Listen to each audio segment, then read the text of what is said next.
तुम ब्रह्मांड की शुरुआत में एक जियान्मू पेड़ के बीज के रूप में इस दुनिया में आए। 46 अरब सालों तक बढ़ने के बाद तुम आखिरकार एक छोटे से पौधे बन गए। बाद में कुछ लोग इस छोटे पेड़ के नीचे आए और उन्होंने स्टोन विलेज बसा लिया। और इस स्टोन विलेज में 3 जादुई चीजें थी। पहला, तुम, यानी यह छोटा सा पौधा। दूसरा, पास ही मौजूद एक ऐसा पेड़ जिस पर बिजली गिरी थी और जिसकी सिर्फ एक टहनी बची थी। और तीसरी थी खून के रंग की एक अजीब सी चट्टान। गांव के पूर्वज इन तीनों जादुई ताकतों के सामने घुटने टेककर अच्छी बारिश और फसल की दुआ मांगते थे। और आज स्टोन विलेज में पूजा का दिन था। पूजा शुरू हुई। बूढ़े मुखिया के आदेश देते ही शिकारियों की टीम ने ढेर सारे मांस को 3 हिस्सों में बांट दिया और उन्हें 3 वेदियों पर रख दिया। देखते ही देखते वेदियों पर मांस का छोटा सा पहाड़ बन गया। तुम्हारी जड़ें उस मांस को छू रही थी और तुम उसमें से पोषण सोखने की कोशिश कर रहे थे। लेकिन जैसे ही तुमने सोखना शुरू किया, अचानक पास से बहस की आवाज आने लगी। मुखिया जी, इस बार शिकार में हमें जो इतनी बड़ी कामयाबी मिली है ना, वो सिर्फ उस लाल चट्टान वाले रक्षक देव के मार्गदर्शन से मिली है। इसलिए पूजा का ज्यादा मांस उसे ही मिलना चाहिए। हम उसे इस जले हुए पेड़ और छोटे से पौधे के बराबर कैसे रख सकते हैं? बकवास बंद करो। बूढ़े मुखिया ने उसे कड़ी फटकार लगाई। हमारे 3 रक्षक देव हैं और तीनों की बराबर पूजा होगी। यही हमारे पूर्वजों का नियम है। इसे कोई नहीं बदल सकता। पूर्वजों का नियम तो मैं भी जानता हूँ। शी युनफेंग अभी भी मानने को तैयार नहीं था। लेकिन पिछले कुछ सालों से हम सिर्फ उसी लाल चट्टान वाले रक्षक देव के भरोसे ही तो जिंदा हैं।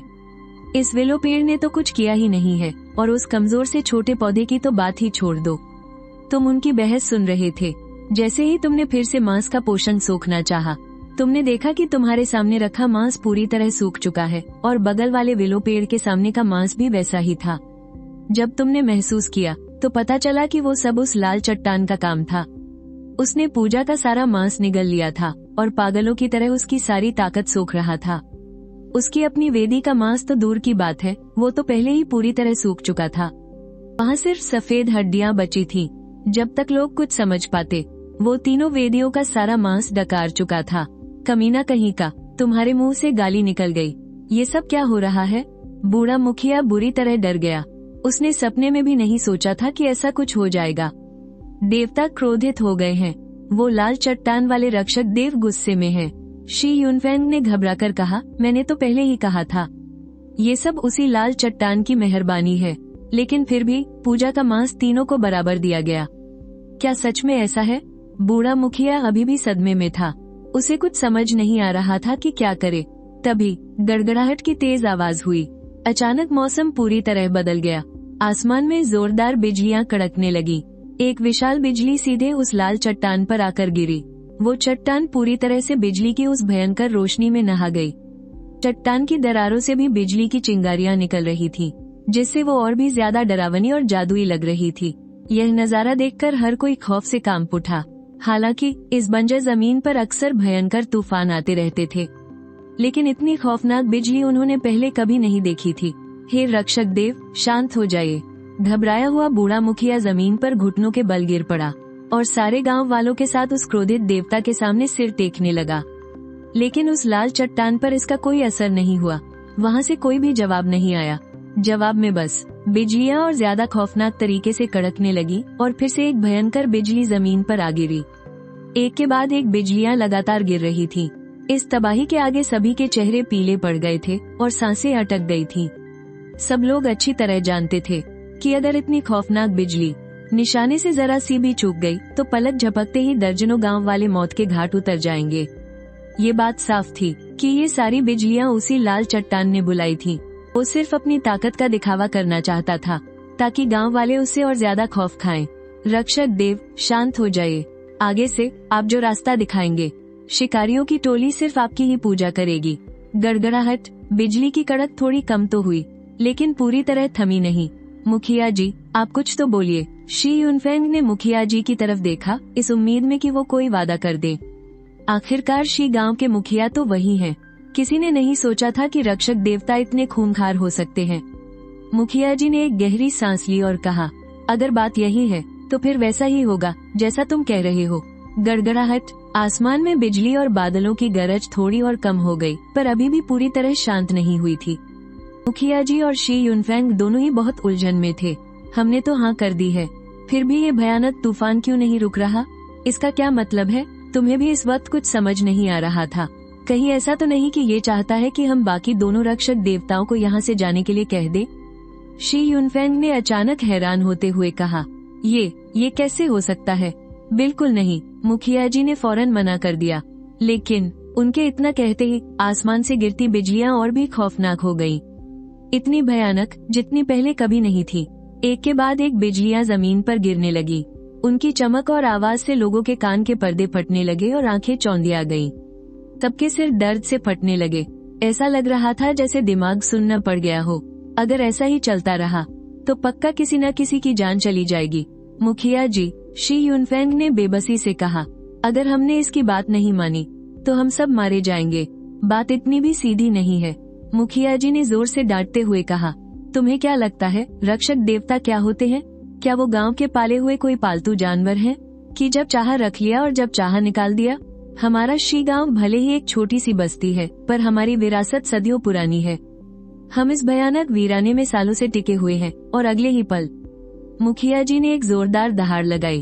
उनके माथे पर चमकते हुए कुछ पुराने और रहस्यमय निशान उभर आए और उन्होंने अपने हाथ में एक चमकती हुई पारदर्शी हड्डी को ऊपर उठा लिया।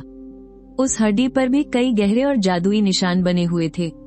अगर तुम अकेले ही हमारे गांव की पूजा और चढ़ावा चाहते हो तो तुम्हें अपनी असली ताकत दिखानी होगी, जो भी हमारे शी गांव को इस लंबी और जमा देने वाली सर्दियों से बचाएगा, जो भी इन खूंखार जंगली जानवरों को मारने में हमारी मदद करेगा। सिर्फ वही हमारे शी गांव का इकलौता रक्षक देवता कहलाएगा और उसी को सारा चढ़ावा मिलेगा। बाप रे, तुम तो एकदम सुन्न रह गए। यहाँ तो नौकरी पाने के लिए कंपटीशन शुरू हो गया है। देखते ही देखते बिजली शांत हो गई। उस खून जैसे लाल पत्थर ने भी अपना गुस्सा थूक दिया। साफ था कि वो इस मुकाबले के लिए मान गया है। वो पूरे आत्मविश्वास से भरा लग रहा था और उसे तुम जैसे छोटे से पौधे और उस जली हुई लकड़ी की तो कोई परवाह ही नहीं थी। तभी अचानक वो लाल पत्थर धधकते हुए आग के गोलों में बदल गया। आग की उस भयानक लपट ने सबका गला सुखा दिया और सबके मन में एक अजीब सी उलझन पैदा कर दी।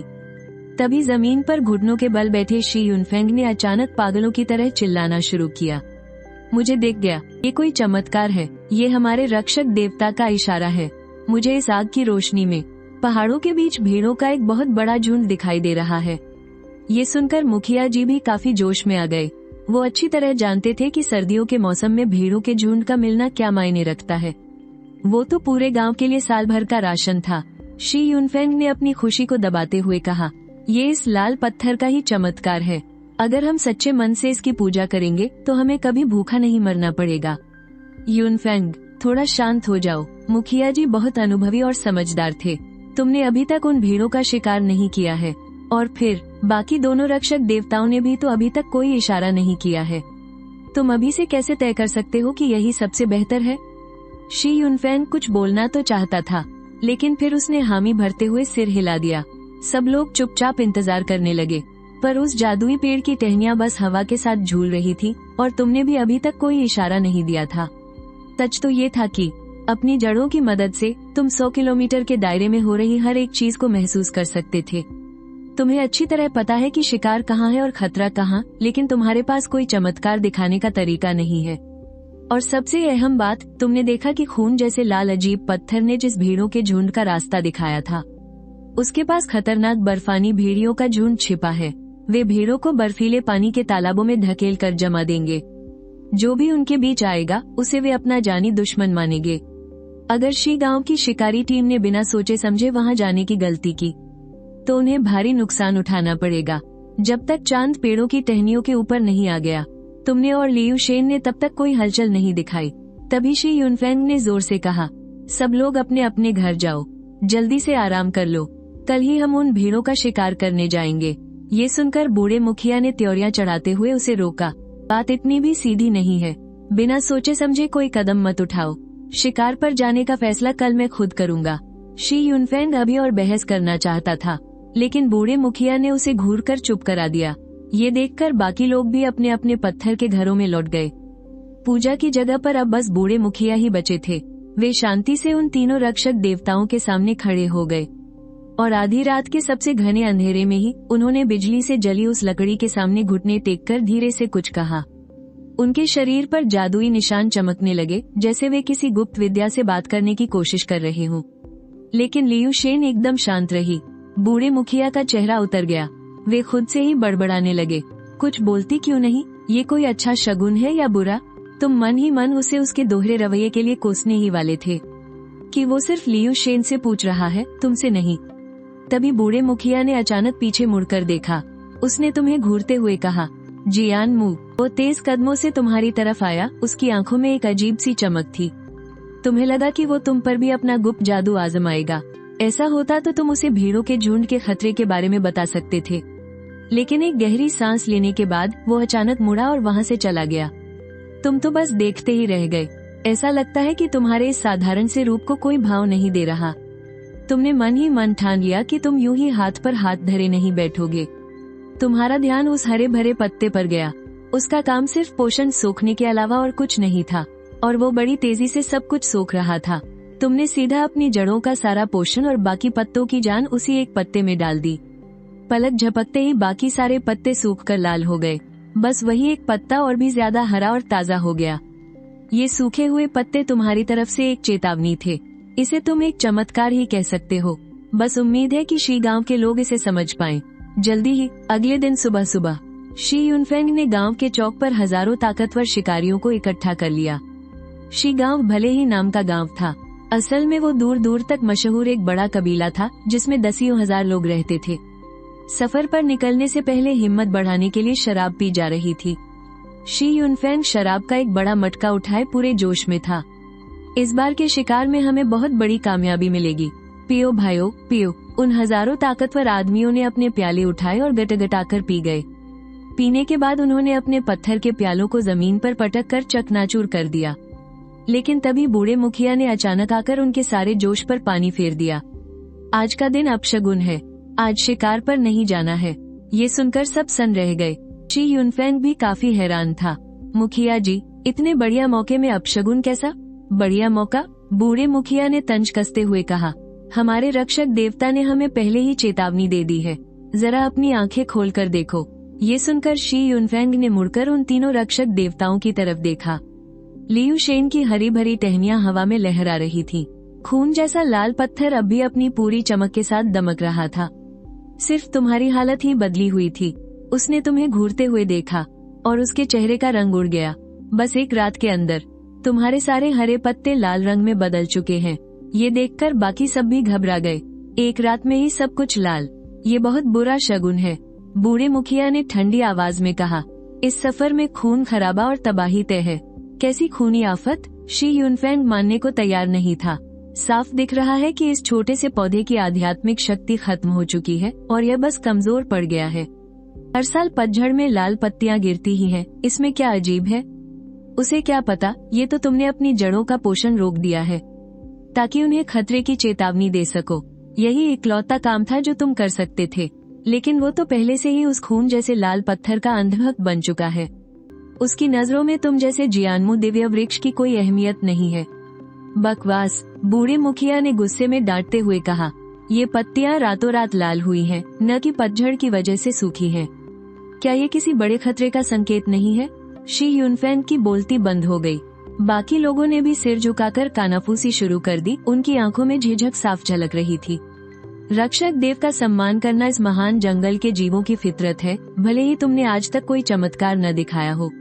लेकिन शी यूनफेंग अब भी मानने को तैयार नहीं था, भले ही यह कोई चेतावनी हो। उस लाल पत्थर के चमत्कार का क्या? इस महान जंगल में शिकार करना तो वैसे भी मौत के मुंह में खेलने जैसा है। इतने छोटे मोटे खतरे से क्या डरना? उसके चेलों ने तुरंत उसकी हाँ में हाँ मिलाई। भीड़ों के झुंड का लालच इतना बड़ा था कि जो लोग पहले डरे हुए थे उन्होंने भी पल भर में सारा खतरा भुला दिया। सब एक साथ शिकार पर जाने की जिद करने लगे। बूढ़े मुखिया ने त्योरियां चढ़ा ली और चुप रहे। वो इन जवानों को रोक नहीं सकते थे और यह भी जानते थे कि शिकारियों की टोली पर अब शी यूनफेंग का कब्जा हो चुका है। जबरदस्ती रोकने से बात और बिगड़ जाती। उन्होंने तुम्हारी ओर देखा, इस उम्मीद से कि शायद तुम कोई और चमत्कार दिखा सको, लेकिन उन लाल गिरती पत्तियों के अलावा तुमने और कोई इशारा नहीं किया।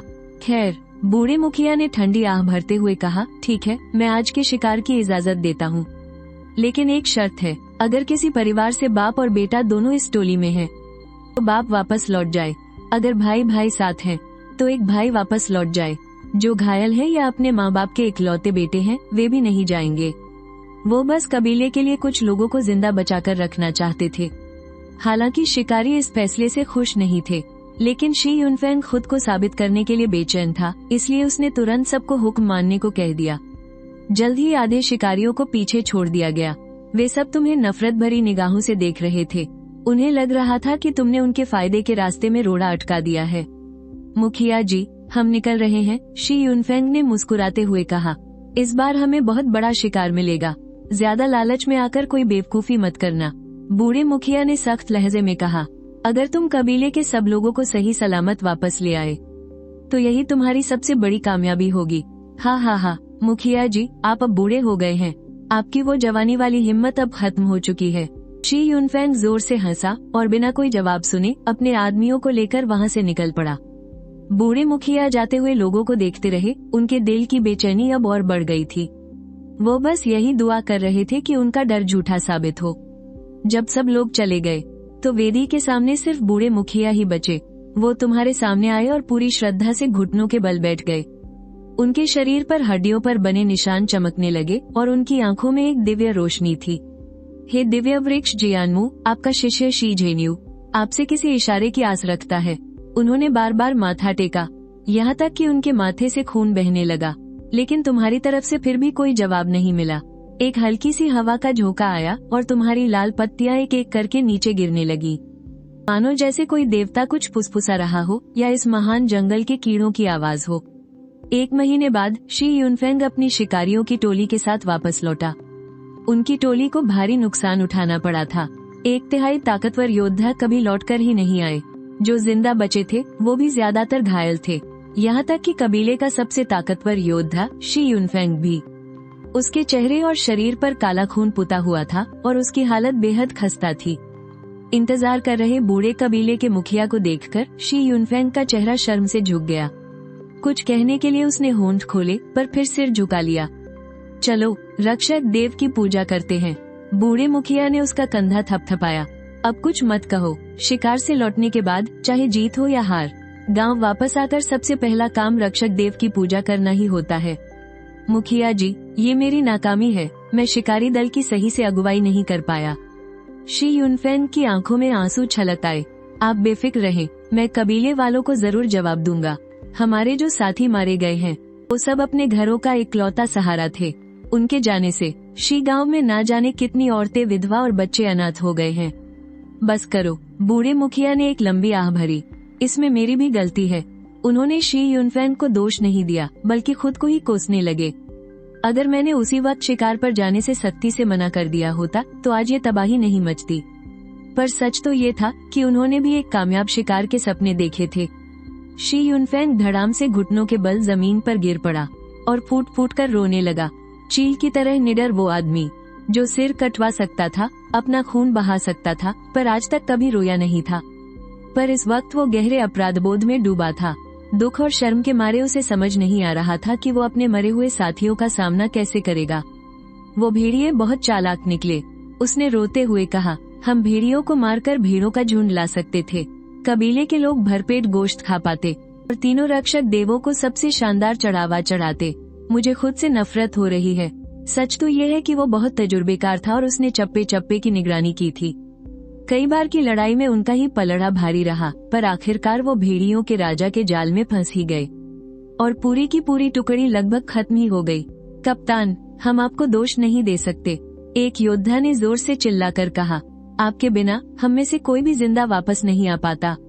हाँ, अगर आपने अपनी जान पर खेलकर हमें पीछे से कवर न किया होता तो हम कब के घिर चुके होते।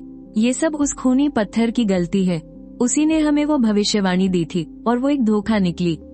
पल भर में लोगों का गुस्सा भड़क उठा और वो उस खूनी पत्थर की तरफ दौड़कर उसे गालियां देने लगे। कुछ लोग तो पागलों की तरह अपना सिर उस पत्थर पर पीटने लगे। उनके माथे से खून की बूंदें रिसने लगी। ये क्या गुस्ताखी है। बूढ़े मुखिया के चेहरे का रंग उड़ गया। रक्षक देव की तौहीन मत करो। उन्होंने हड़बड़ाकर आगे बढ़ते हुए उन्हें रोकना चाहा, पर तब तक बहुत देर हो चुकी थी। एक जोरदार धमाके के साथ उस खूनी पत्थर से अचानक सुर्ख लाल आग भड़क उठी और वो किसी आग के गोले की तरह धधकने लगा। लोगों को भागने का मौका ही नहीं मिला। कबीले के कुछ लोग तो वहीं जिंदा जल गए। कुछ और लोगों पर आग की चिंगारियां आ गिरी और वो चिंगारियां किसी भी तरह बुझने का नाम नहीं ले रही थी। पलक झपकते ही आग उनके पूरे शरीर में फैल गई। बचाओ! आग में जलते हुए कुछ लोग जमीन पर लोट लोट कर तड़पने लगे। शी युनफेंग आग बुझाने के लिए आगे दौड़ा, पर वो आग किसी जहरीले सांप की तरह उसकी बांह से लिपट गई। ऐसा दर्द जिसे सहना नामुमकिन था। काट डालो! शी युनफेंग जोर से गरजा। उसकी बांह पर हड्डियों के जादुई निशान चमक उठे और उसने अपने ही हाथ को तेज धार वाली तलवार की तरह चलाकर अपने जलते हुए हाथ को काटकर अलग कर दिया। वो अपना घाव पकड़े पीछे हटा। इस खौफनाक आग को देखकर उसके दिल में दहशत बैठ गई थी। बूढ़े मुखिया ने कबीले वालों के साथ घुटने टेक दिए। हे रक्षक देव, अपना क्रोध शांत करें। कबीले वाले नादान हैं, प्रभु। उन्होंने आपको नाराज कर दिया। प्रभु, हमारे 1000 साल पुराने रिश्ते का वास्ता, कृपया शांत हो जाएं। उसने फिर जोर से कहा, शिकार विफल रहा। इसमें न तो रक्षक देवता की गलती है और न ही शी युनफेंग की। सब मेरी ही गलती है। मैं ही बूढ़ा और सठिया गया हूँ। मैंने आधी शिकार टीम को वापस बुला लिया था। अगर मैंने उन्हें वापस नहीं बुलाया होता तो हम जरूर उन भेड़ियों को मार गिराते और ढेर सारा शिकार ले आते। ये सब मेरी ही गलती है। उनके इतना कहते ही खून जैसे लाल पत्थर की आग धीरे धीरे बुझने लगी। जाहिर है रक्षक देवता इस जवाब से संतुष्ट थे। मुखिया जी, इसमें आपकी कोई गलती नहीं है, शी युनफेंग जोर से चिल्लाया। वो अच्छी तरह जानता था कि चाहे कितने भी लोग होते, वो भेड़ियों के झुंड से नहीं जीत सकते थे। मुखिया जी ने शिकारियों को वापस बुलाकर असल में गांव की ताकत को ही बचाया था।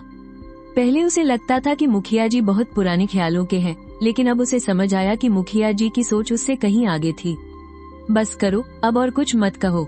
मुखिया जी ने उसकी बात काट दी। सब मेरी गलती है, मैं ही एक नाकाबिल मुखिया हूँ। शी युनफेंग को इतनी शर्मिंदगी महसूस हुई कि उसके मुंह से एक शब्द भी नहीं निकला। युनफेंग, क्या वापस आते समय तुम्हें लगा कि कोई तुम्हारा पीछा कर रहा है? मुखिया जी ने अचानक पूछा। नहीं, शी युनफेंग ने सिर हिलाया।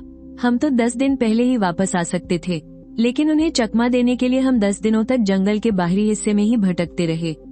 हमारे शी गांव की जगह बहुत खुफिया है, इसके बारे में किसी को पता नहीं चलना चाहिए, वरना खूंखार जानवर और दूसरे गांव वाले यहाँ आ धमकेंगे। मुखिया जी के माथे पर गहरी चिंता झलक रही थी। उनका दिल घबराहट से भरा था। एक अनुभवी शिकारी की सहज बुद्धि से उन्हें आभास हो गया था कि कोई बहुत बड़ी मुसीबत आने वाली है। पवित्र अनुष्ठान शुरू करो, शिकार का मांस लाओ और तीनों रक्षक देवताओं को इंसान की जिंदा बलि चढ़ाओ। मुखिया जी अचानक दहाड़े। इंसान की जिंदा बलि? ढेर सारे लाल पत्थरों के अलावा मुख्य पुजारी को भी खुद की बलि देनी होगी। मुखिया जी, आखिर ऐसा क्यों? शी युनफेंग बुरी तरह उलझन में था। शी गांव पहले ही बहुत तबाही झेल चुका है। हमारे पास मुश्किल से बस इतना ही मांस बचा है कि सर्दियां कट सके। अगर हम सब कुछ चढ़ा देंगे तो गांव वाले सर्दियां पार नहीं कर पाएंगे, और तो और आप अपनों की ही बलि देने की बात कर रहे हैं। युनफेंग, हमारा शी गांव आज की रात भी बच पाएगा या नहीं, यह कोई नहीं जानता। मुखिया जी की आंखों में एक गहरी उदासी छलक उठी, जो तुरंत ही एक निडर संकल्प में बदल गई। मैं बनूंगा मुख्य बलि। अपने इस जर्जर शरीर की आहुति देकर मैं शी गांव के लिए जीने की एक आखिरी उम्मीद लाऊंगा। मुखिया जी, ये सुनते ही सभी लोग एक एक करके घुटनों के बल बैठ गए। उनकी आंखों में आंसू थे। मुखिया जी, आपको ऐसा करने की क्या जरूरत है? शी युनफेंग ने जोर से कहा। भेड़ियों की हिम्मत नहीं होगी कि वे शी गांव पर हमला करें। अगर वे आ भी गए तो मैं अकेले ही उन सबको मौत के घाट उतार दूंगा। मेरे बच्चे, इतने नादान मत बनो। मुखिया जी ने सिर हिलाया। मुझे तुम्हारे कपड़ों से पहले ही उसकी गंध आ चुकी है। उनका और भेड़ियों के राजा का पुराना वास्ता था।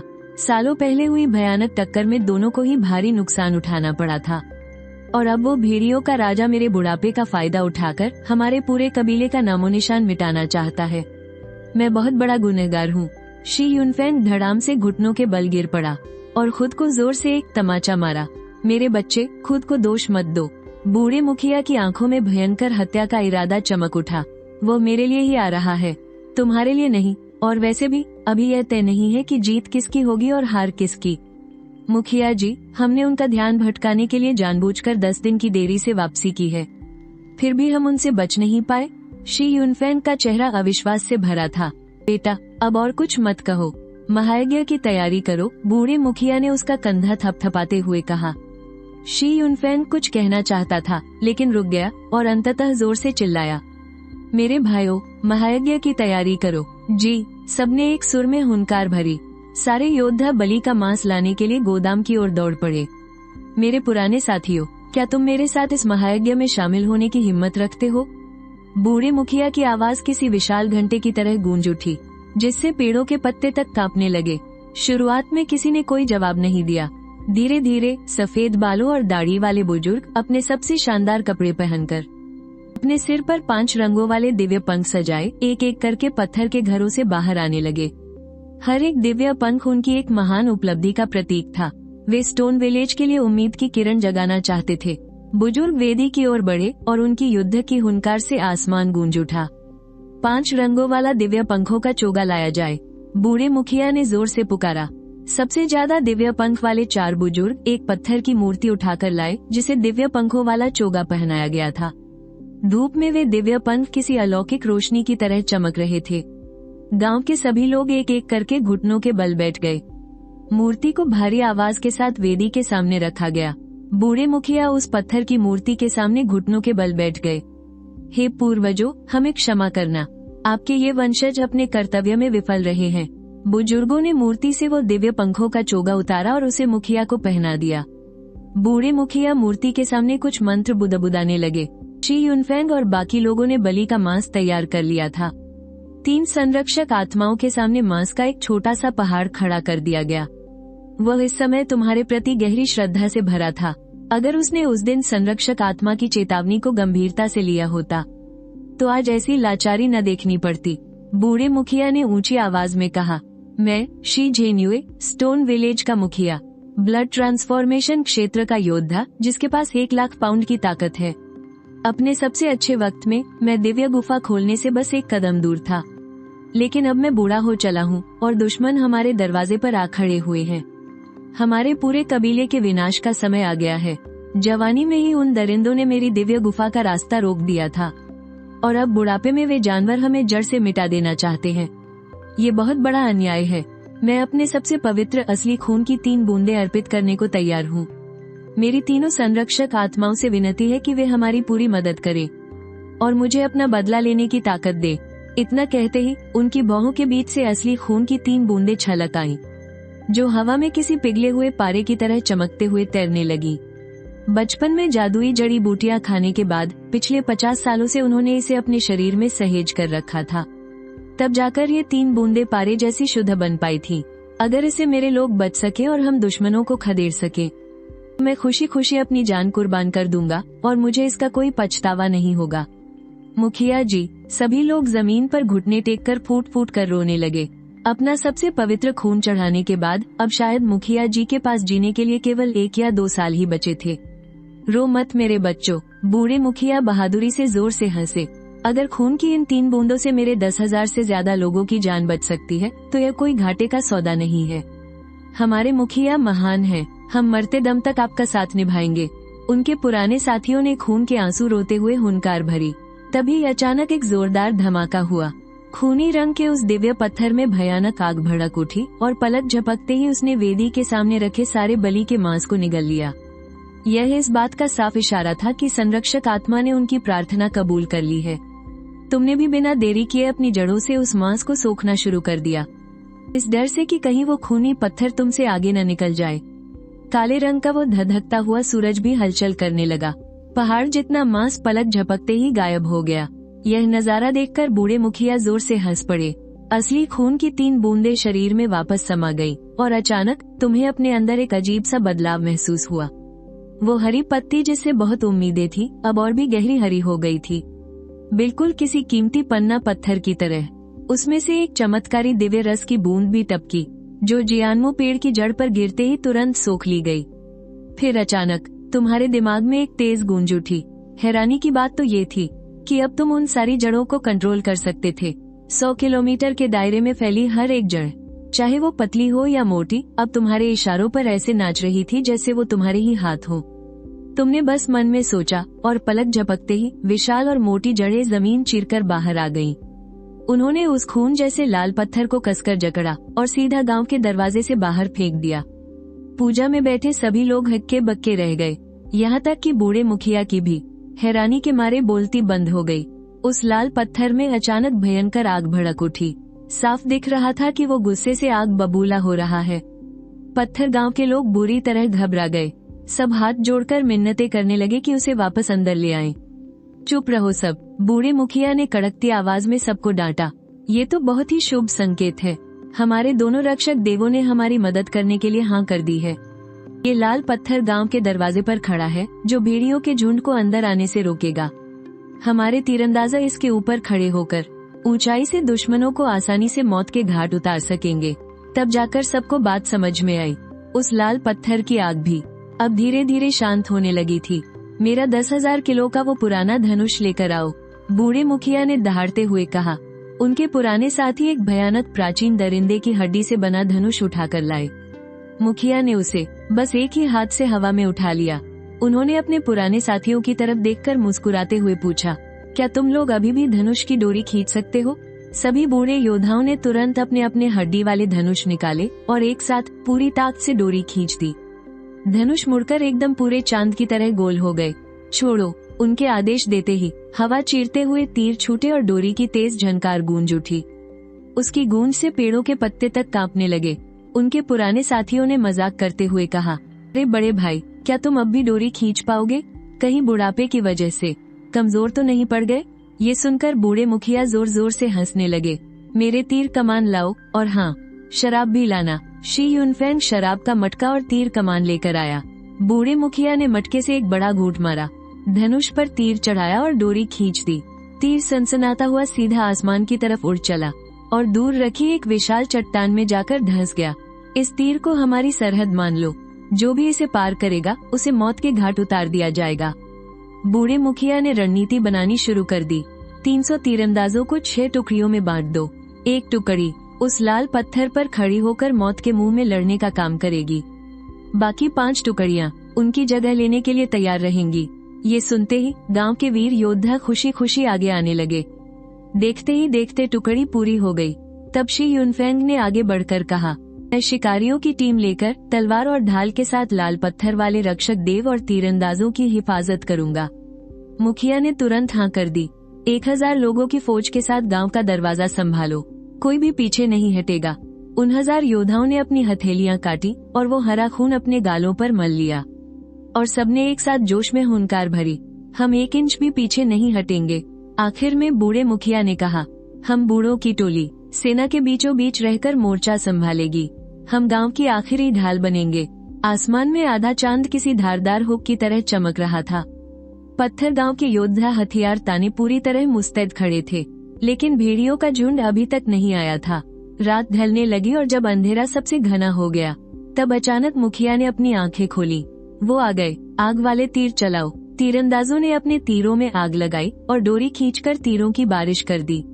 आग की उस रोशनी में साफ दिखा कि हजारों खूंखार भेड़िए चारों तरफ घात लगाए बैठे थे और अगले ही पल दूर पहाड़ की चोटी से भेड़ियों के राजा ने चांद की तरफ मुंह करके एक भयानक दहाड़ लगाई। उसकी आवाज सुनते ही सारे भेड़िए गुर्रा उठे और बिना कोई वक्त गंवाए उन्होंने सीधा पत्थर गांव पर खूंखार हमला बोल दिया। कमान खींचो और तीर चलाओ। तीरों की बारिश होने लगी। भेड़ियों का झुंड गांव के दरवाजे तक पहुंचने से पहले ही आधा मारा गया। तुम्हें मन ही मन हैरानी हुई, भेड़िए इतने कमजोर कैसे हो सकते हैं? इसी बीच शी युनफेंग अपनी तलवार लेकर सबसे आगे दौड़ पड़ा। इंसानों और जानवरों के झुंड की जबरदस्त टक्कर हुई। मार काट बहुत ही खौफनाक थी। सूरज निकलते ही कई हजार खूंखार भेड़िए पूरी तरह से मारे जा चुके थे। शी युनफेंग ने जोर से चिल्लाकर कहा, हम जीत गए। मुखिया जी, चलिए आगे बढ़कर भेड़ियों के राजा को मार गिराते हैं। लेकिन बूढ़े मुखिया ने बिना सोचे समझे हमला करने से रोक दिया। मैदान साफ करो और अपने साथियों के शवों को इकट्ठा करो। भेड़ियों के शिकार को छुपा लो और तीरंदाजों पूरी तरह चौकन्ने रहो। उन्हें डर था कि भेड़ियों का राजा एक और हमला कर सकता है, लेकिन ऐसा कुछ नहीं हुआ। भेड़ियों का राजा दूर पहाड़ की चोटी से सब कुछ देख रहा था, जब तक कि शी गांव के सभी योद्धा वापस नहीं लौट गए। शी युनफेंग ने हंसते हुए कहा, मुखिया जी, इस लड़ाई में हमने अपने 300 लोग खो दिए, लेकिन बदले में हमें 2000 भेड़ियों का शिकार भी मिला है। यह एक बहुत बड़ी कामयाबी है। बूढ़े मुखिया ने पलटकर पूछा, इस कामयाबी के अलावा तुम्हें और क्या दिखाई दिया? शी यूनफेंग ने माथा सिकोड़ा। उसे मुखिया की बात कुछ समझ नहीं आई। तभी पास खड़े शी यूनलिंग ने कहा, बहुत सारे भेड़िए बूढ़े, कमजोर और बीमार थे। भेड़ियों का राजा उनका इस्तेमाल करके हमारी ताकत कम करना चाहता था। असली हमला तो आज रात होगा। बूढ़े मुखिया ने हामी भरी। हाँ, वो बहुत चालाक है। असली लड़ाई तो बस अभी शुरू हुई है। तभी शी यूनफेंग ने भेड़ियों के राजा पर छुपकर हमला करने की इजाजत मांगी, पर बूढ़े मुखिया ने उसे फटकारते हुए कहा, दोंग तेन स्तर के शूरवीर भी शायद ही उसे मार सके। तुम तो अभी सिर्फ रक्त प्रवाह स्तर पर हो। इतनी जल्दबाजी मत करो। हम अपने शी गांव की हिफाजत करेंगे। हमारे जाल उसका इंतजार कर रहे हैं। इसके बाद बूढ़े मुखिया ने शी यूनलिंग को 100 लोगों की टुकड़ी लेकर वेदी के पास आने का हुक्म दिया। हालांकि शी यूनलिंग को कुछ समझ नहीं आया, लेकिन उसने बात मान ली। बूढ़े मुखिया वेदी के सामने घुटनों के बल बैठे और प्रार्थना करते हुए भविष्य जानने के लिए जानवरों की हड्डियां फेंकी। 3 बार फेंका और तीनों बार नतीजा उल्टा आया। ये किसी बड़े खतरे का इशारा था। जानवरों की हड्डियों को देखकर शी यूनलिंग का चेहरा पीला पड़ गया। मुखिया जी, ये तो अपशकुन है, पर इंसान की हिम्मत तकदीर को भी बदल सकती है। बूढ़े मुखिया ने एक ही मौके से उन हड्डियों को चकनाचूर कर दिया और गुस्से में चिल्लाए, हम आसमान को छूने वाले शूरवीर हैं। हम इन हड्डियों और तिनकों पर कैसे यकीन कर सकते हैं? शी यूनलिंग ने तुरंत सिर झुकाकर जी कहा। तभी बूढ़े मुखिया ने अचानक पूछा, यूनलिंग, क्या इन सालों में तुम्हें मुझसे कोई शिकायत रही? बिल्कुल नहीं। शी यूनलिंग ने दांत पीसते हुए जबरदस्ती एक मुस्कान दिखाई, लेकिन मुखिया जी को पता था कि वो अंदर ही अंदर उनसे बहुत नफरत करता है। तुम मेरे बेटे हो, समझदार और बेहद काबिल। ताकत और दिमाग दोनों में तुम शी यूनफेंग से कहीं आगे हो। फिर भी मैंने तुम्हें शिकारियों का कप्तान नहीं बनने दिया। तुम्हें मुझसे शिकायत तो जरूर होगी। बूढ़े मुखिया की आवाज में एक अजीब सा दर्द था। उनका यह फैसला किसी भेदभाव से बचने और उसे और भी मजबूत बनाने के लिए था। शी यूनलिंग अभी अपनी भड़ास निकालने ही वाला था कि तभी बूढ़े मुखिया की तेज आंखों को देखकर उसने तुरंत अपनी बात पलट दी। शुरू में तो मुझे आप पर बहुत गुस्सा आता था, पर बाद में मैं समझ गया। जरूर इसके पीछे आपकी कोई बड़ी सोच रही होगी। तुम मेरी बात समझ गए, ये जानकर मुझे खुशी हुई। बूढ़े मुखिया ने सिर हिलाया। तुमने 10 सालों तक अपनी असली ताकत छुपा कर रखी है। अब चमकने का वक्त आ गया है। जाओ, बर्फीले भेड़ियों के पहाड़ पर जाओ। भेड़िए के बच्चों को बाहर निकालो और उन सबको खत्म कर दो। उनका नामो निशान मिटा दो। ये सुनते ही शी यूनलिंग की आंखें चमक उठी। बूढ़े मुखिया ने जानवरों की खाल वाला एक पुराना नक्शा निकाला। ये स्नो वुल्फ माउंटेन का नक्शा है। 30 साल पहले इसे पाने के लिए मेरे 100 से भी ज्यादा भाइयों ने अपनी जान गंवाई थी। इसे बहुत संभाल कर रखना। शी यूनलिंग ने दोनों हाथों से उस नक्शे को ले लिया। नक्शा बहुत भारी लग रहा था। उसे ध्यान से देखने के बाद उसे अचानक सब समझ आ गया। आप 10 साल पहले से ही इसकी योजना बना रहे थे। 10 साल पहले जब बूढ़े मुखिया ने जबरदस्ती उसे और 100 लोगों की टुकड़ी को पहाड़ चढ़ने और नदी पार करने की ट्रेनिंग दी थी, उस वक्त सबने इसका बहुत विरोध किया था। गलत। बूढ़े मुखिया ने गुस्से से हाँफते हुए कहा, मैंने पूरे 30 साल तक इसकी तैयारी की है। 30 साल पहले जब उस भेड़िया राजा ने मेरे भाइयों को नोच डाला था, मैं तभी से इस दिन की तैयारी कर रहा हूँ। ठीक है, मैं समझ गया। शी यूनलिंग ने नक्शा संभाल कर रख लिया। उसका सीना गर्व से चौड़ा हो गया। बूढ़े मुखिया ने अपने आंसू छिपा लिए। जाओ, पगडंडी वाले रास्ते से जाना।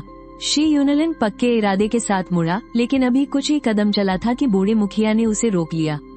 बूढ़े मुखिया ने उसके सीने का कवच ठीक किया और उस पर लगा खून का एक धब्बा साफ किया। उनकी आंखों में एक सुकून था।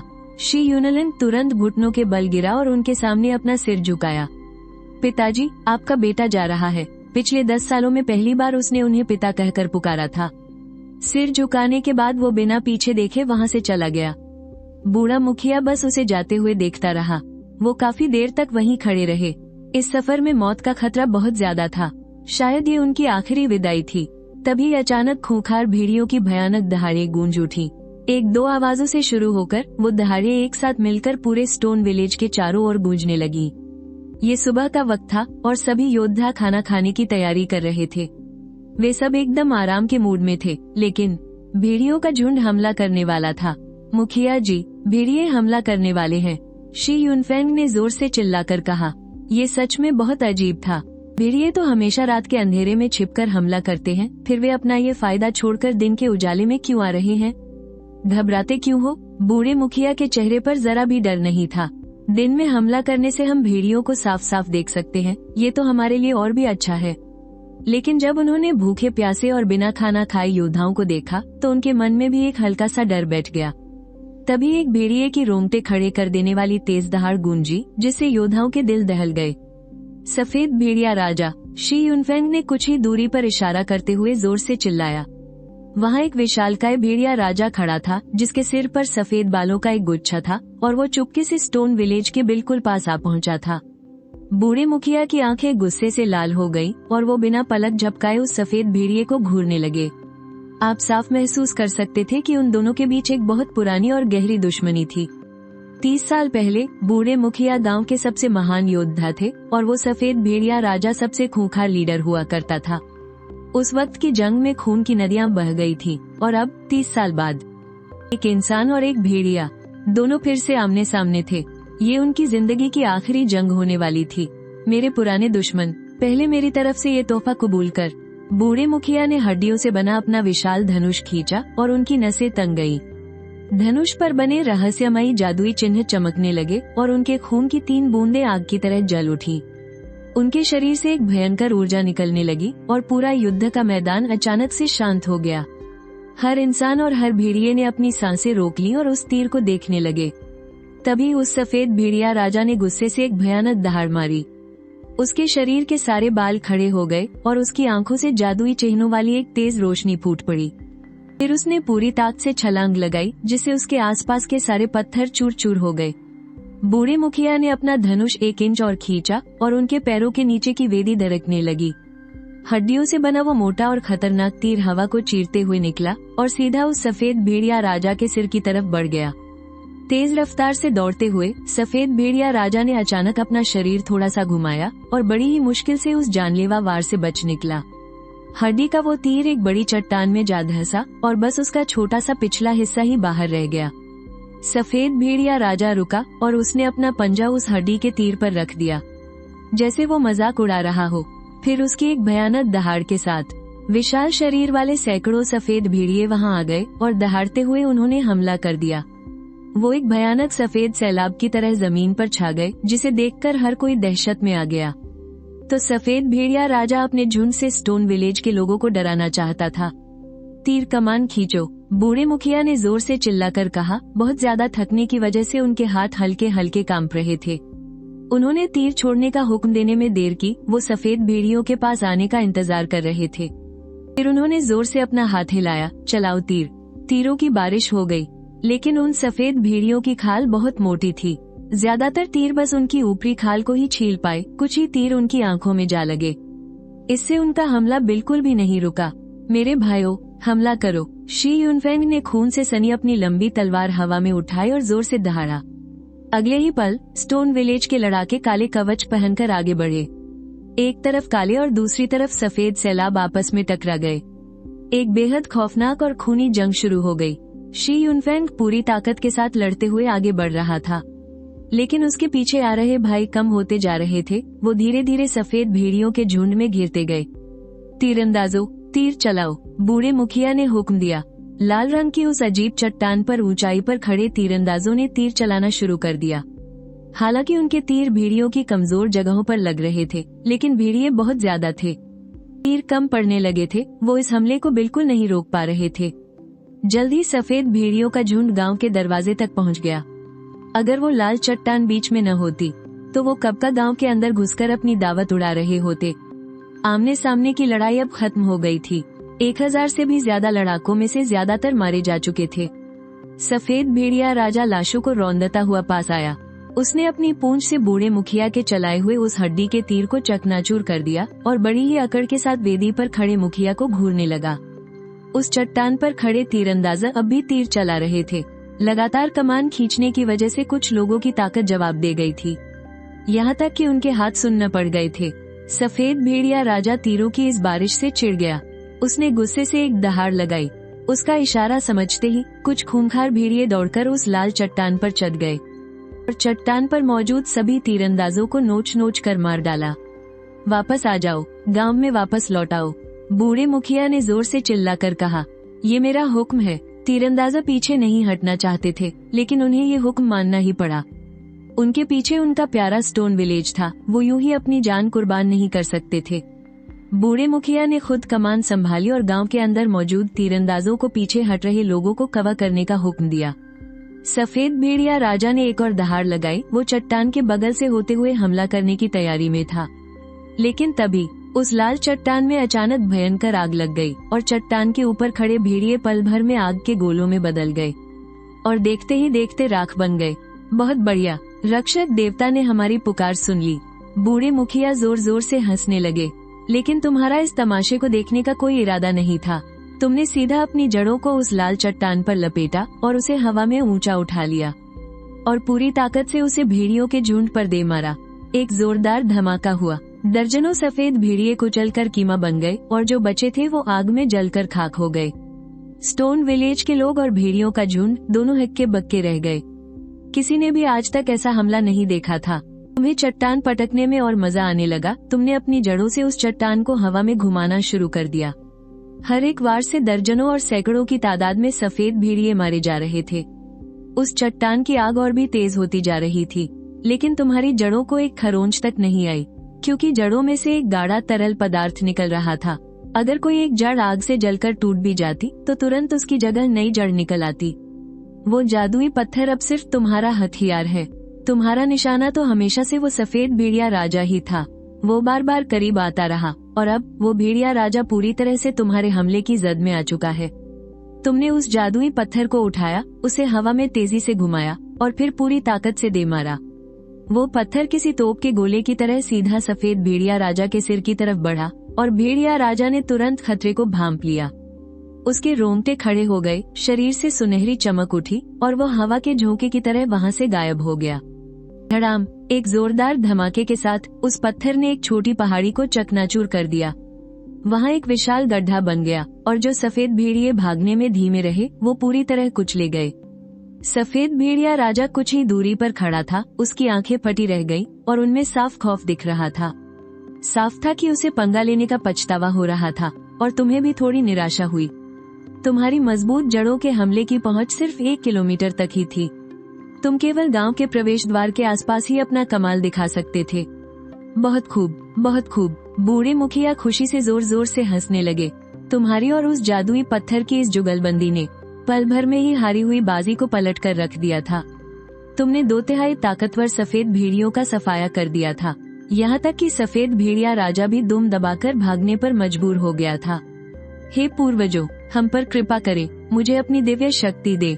बूढ़े मुखिया जोर से दहाड़े और उनकी आंखों में रहस्यमयी निशान चमकने लगे। उनके शरीर पर मौजूद 5 रंगों वाले दिव्य पंखों में आग भड़क उठी। ये पीढ़ियों से चले आ रहे पूर्वजों का आशीर्वाद था। उनकी मांसपेशियां तांबे की तरह सख्त हो गईं और उन्होंने एक बार फिर अपनी हड्डी वाली धनुष की प्रत्यंचा खींच ली। उन्होंने लगातार 3 तीर छोड़े और इस बार उनका वार पहले से कहीं ज्यादा खतरनाक था। पहला तीर सफेद भेड़िया राजा के कंधे पर लगा। उसने बाल बाल अपने प्राण बचाए। दूसरा तीर बहुत ही चालाकी से मारा गया था, लेकिन फिर भी वो उसे चकमा देने में कामयाब रहा। तीसरा तीर जानलेवा था। सफेद भेड़िया राजा के ठीक पीछे एक विशाल भेड़िए के सिर का भ्रम पैदा हो गया। उसने उस हड्डी के तीर को अपने दांतों से पकड़कर चकनाचूर कर दिया। कमीना जानवर, बूढ़े मुखिया ने हैरान होते हुए कहा। मुझे उम्मीद नहीं थी कि यह जानवर इतना ढीठ निकलेगा। हालांकि सफेद भेड़िया राजा किस्मत से बच गया था, लेकिन सच तो यह है कि वो हार चुका था। लेकिन वो अपनी हार मानने को तैयार नहीं था। उसने एक बार फिर जोरदार दहाड़ लगाई और हमले के लिए आगे बढ़ा। उसकी सुनहरी चमक ने उन डरे हुए सफेद भेड़ियों में फिर से जान फूंक दी। आने दो इन्हें, बूढ़े मुखिया ने जोर से ललकारा। छोड़ दो। धड़ाम, और तभी गांव के प्रवेश द्वार पर एक विशाल गड्ढा उभर आया। आधे से ज्यादा सफेद भेड़िए उसमें गिर पड़े और जो बचे वो भी उस खाई की वजह से आगे नहीं बढ़ पाए। अब किसका इंतजार कर रहे हो? मारो इन्हें। बूढ़े मुखिया का आदेश मिलते ही योद्धाओं में जोश भर गया और वो एक साथ टूट पड़े। उन्होंने पत्थर, तीर और जहर सब कुछ एक साथ उस विशाल गड्ढे में फेंकना शुरू कर दिया। वह गड्ढा बहुत गहरा था। बर्फ के भेड़िए ऊपर नहीं चढ़ पा रहे थे। वो लाचार होकर बस पत्थरों, तीरों और जहर की मार झेल रहे थे। गड्ढे के नीचे गड़े हुए नुकीले लोहे के बांसों ने नीचे गिरे भेड़ियों का बुरा हाल कर दिया था। और सबसे बड़ी बात तो ये थी कि वो बर्फ का भेड़िया राजा जो सबसे आगे भाग रहा था, वो सबसे पहले उस गड्ढे में गिरा था। तुमने एक बार फिर अपनी ताकत का इस्तेमाल किया और उस विशाल खून जैसे लाल जादुई पत्थर को उठाकर जोर से गड्ढे में दे मारा।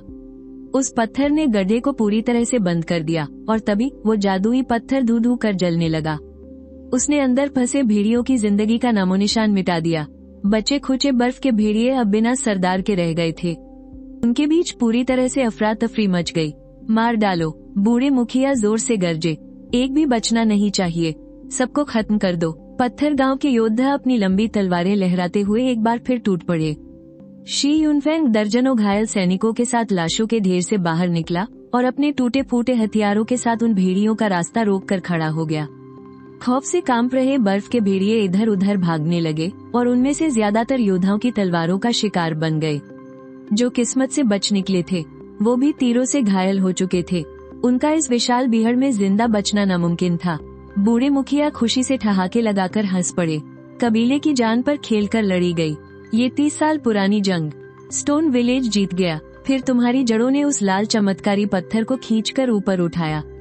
गड्ढे में अधजले स्नो वुल्स की लाशें बिछी थी और कुछ तो बस अपनी आखिरी सांसें गिन रहे थे। उनके मुंह से हरा तरल निकल रहा था और वो दर्द से तड़प रहे थे। पुराने दोस्त, क्या तुम अभी भी जिंदा हो? बूढ़े मुखिया ने उस बड़े से गड्ढे की तरफ देखते हुए कहा। उनकी आवाज में अफसोस था। तभी अचानक एक दिल दहला देने वाली दहाड़ गूंज उठी। गड्ढे से एक सुनहरी रोशनी तेजी से बाहर निकली। स्नो वुल्फ किंग, वो अभी भी जिंदा था।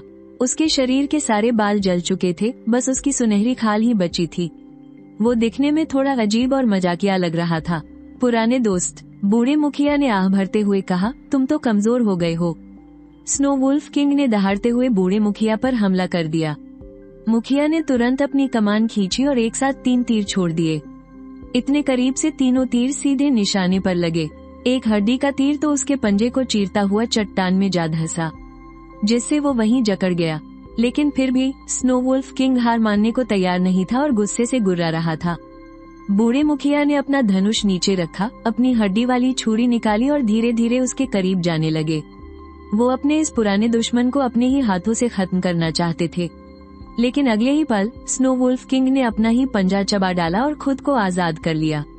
उसने छलांग लगाई और सीधे बूढ़े मुखिया को जमीन पर पटक दिया। लोग चीख पड़े और तीर चलाने ही वाले थे। तभी मुखिया ने चिल्लाकर उन्हें रोक दिया। मुखिया ने स्नो वुल्फ किंग को पूरी ताकत से दबोच रखा था। उन्होंने एक जोरदार हेडबट मारा और उसके 3 दांत तोड़ दिए। दर्द से तड़पते हुए वुल्फ किंग ने मुखिया के कंधे पर अपना पंजा मार दिया। लेकिन बूढ़े मुखिया जोर से हंस पड़े। बहादुर, दोनों पागलों की तरह एक दूसरे से गुत्थम गुत्था हो गए। मुखिया ने अपनी छुरी फेंक दी और अपने लोहे जैसे मुक्कों से उस पर वार करने लगे।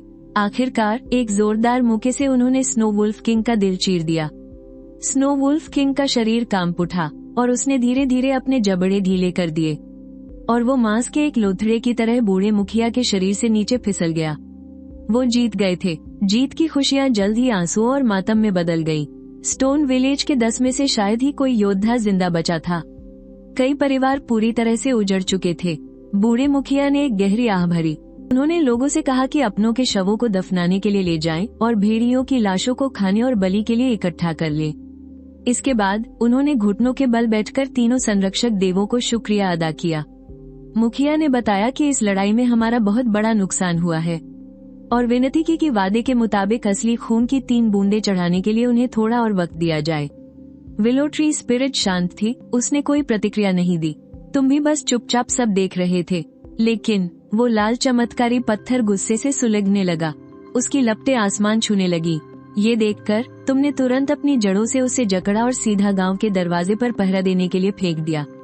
बूढ़े मुखिया के चेहरे का रंग थोड़ा उड़ गया, लेकिन फिर उन्होंने अपनी योजना सबके सामने रखी। वो गांव के बुजुर्गों को अपने साथ लेकर भेड़ों के झुंड की तलाश में जाएंगे ताकि स्टोन विलेज के लिए ताज़ा मांस ला सके। मुखिया जी, हम आपको ऐसे कैसे जाने दे सकते हैं? शी युनफेंग ने जोर से चिल्लाते हुए उन्हें रोका। ये सारी मुसीबतें मेरी वजह से आई हैं, इसलिए मुझे जाना चाहिए। बूढ़े मुखिया ने मुस्कुराते हुए कहा कि अब उसे थोड़ी अक्ल आ गई है। फिर अचानक उन्होंने शी युनफेंग से पूछा कि क्या उसमें अगला मुखिया बनने की काबिलियत है। शी युनफेंग ने जमीन पर सिर टेककर बार बार मना कर दिया। मुखिया ने फिर पूछा कि उसकी नजर में कौन सही रहेगा। शी युनफेंग ने एक एक करके नाम लिए, शी युनलिंग, शी युनहई और शी येक्सियाओ। बूढ़े मुखिया ने हामी भरते हुए सिर हिलाया। और शी यूनफैंग को जिम्मेदारी सौंपते हुए कहा, अगर मैं वापस न लौट सकूं, तो तुम्हारी पसंद के इन्हीं लोगों में से किसी को मुखिया चुन लेना। शी यूनफैंग ने भारी मन से उनकी बात मान ली। इसके बाद मुखिया ने बलि की रस्म शुरू करने का हुक्म दिया। हम बंजर जमीन के रहने वाले स्टोन विलेज के वंशज इस ताजा मांस और खून के जरिए धरती और आसमान के देवों को बलि चढ़ाते हैं। बूढ़े मुखिया ने नंगे पैर मांस को ऊपर उठाया और विलो ट्री स्पिरिट को बलि अर्पित की। तभी विलो ट्री की टहनियों में हरकत हुई। उसने तेजी से उस बलि को सोख लिया और उसकी चमक पहले से भी ज्यादा तेज हो गई। जब बूढ़े मुखिया ने उस लाल चमत्कारी पत्थर को बलि के लिए बुलाया तो वो अभी भी गांव के दरवाजे पर ही पड़ा था, और तुमने मौका देखकर अपनी जड़ों से उस मांस को तेजी से सोख लिया जो असल में उस पत्थर के लिए था। आखिरकार पिछली बार उसने भी तो तुम्हारे हिस्से की बलि चुराई थी ना। इस बार तुमने सिर्फ 2 गुना हिस्सा लिया और गांव के मुहाने पर रखा वो खूनी पत्थर गुस्से से पागल हो गया। तुमने उसे खींचकर वापस वेदी पर पटक दिया और वो पागलों की तरह बचा हुआ सारा मांस निगलने लगा। जब तुम्हें बलि चढ़ाने की बारी आई तो तुमने अपनी जड़ों से उस बलि को सोखना शुरू कर दिया। तुम्हारे अंदर मौजूद वो प्राचीन काला सूरज धधकने लगा और जीवन की एक जबरदस्त ताकत तुम्हारे अंदर समा गई। देखते ही देखते तुम पर एक नई कोमल पत्ती उग आई। तभी बूढ़े मुखिया ने खुद अपने हाथों से स्नो वुल्फ किंग का मांस तुम्हें अर्पित किया। उस मांस की ताकत उम्मीद से कहीं ज्यादा थी। वो कोमल पत्ती पल भर में ही बड़ी हो गई और एकदम हरे पन्ने की तरह खूबसूरत हो गई।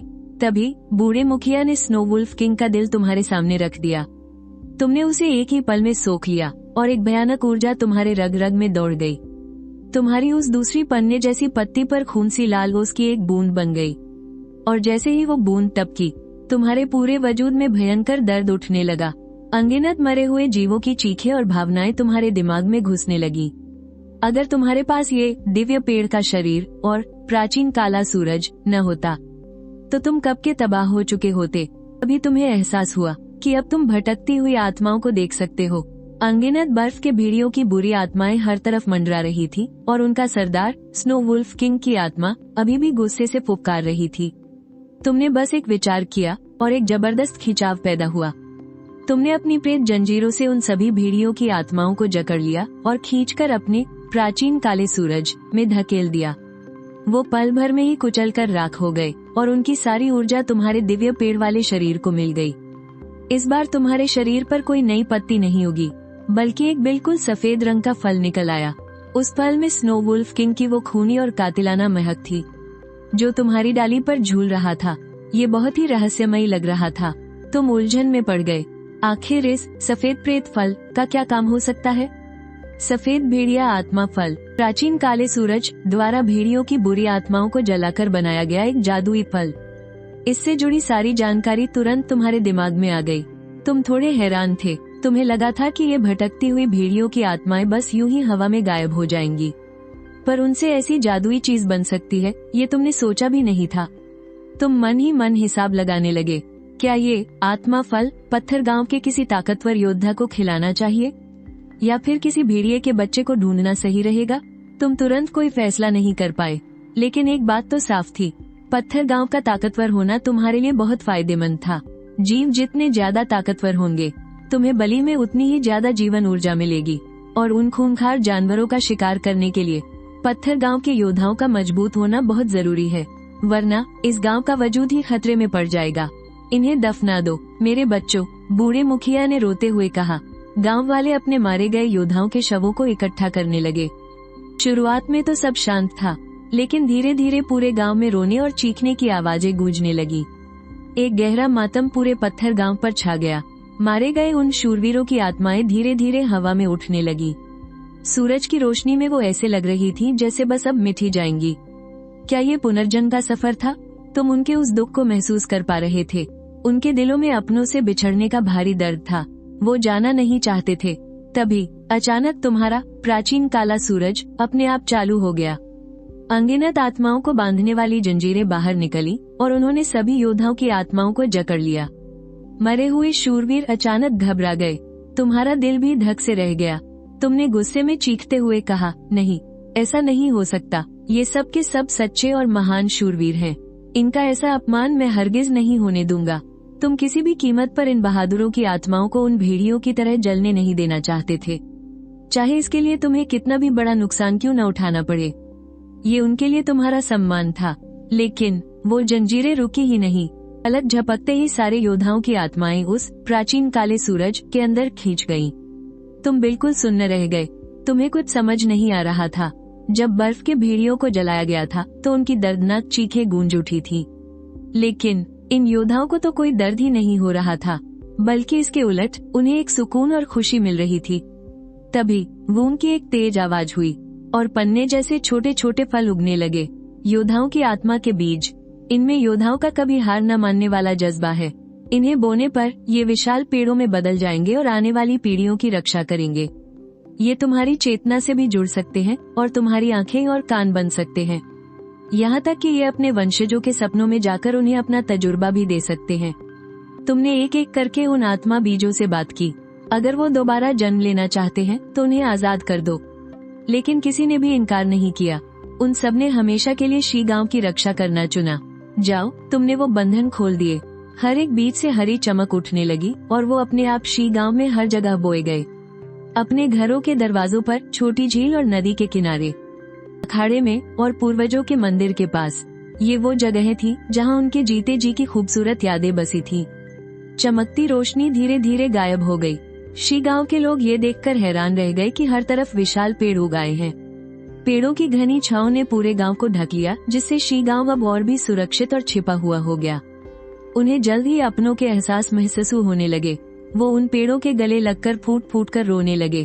उस दर्द में भी एक अजीब सा सुकून था। तुम मन ही मन सोचने लगे, वो प्राचीन काला सूरज बहुत रहस्यमयी है। अलग अलग जीवों की आत्माओं को तपाने के बाद उनसे मिलने वाले फल बिल्कुल अलग होते हैं।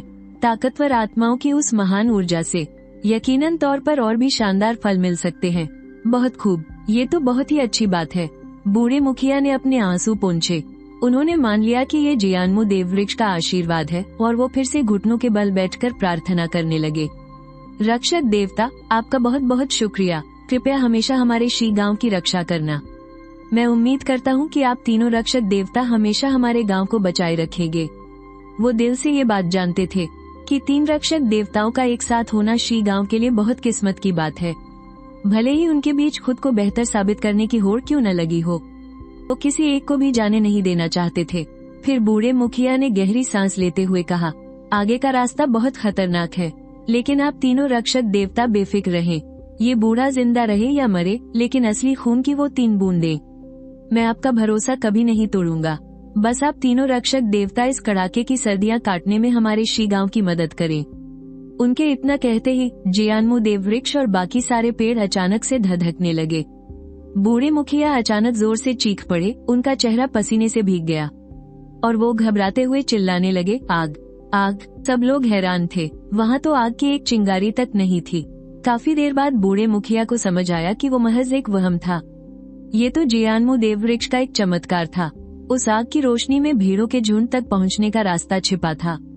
उस रास्ते में जहां एक तरफ खतरे बताए गए थे, वहीं बचने के महफूज रास्ते भी दिखाए गए थे। तुम उनकी सिर्फ इतनी ही मदद कर सकते थे, क्योंकि अब उन्हें रोकना नामुमकिन था।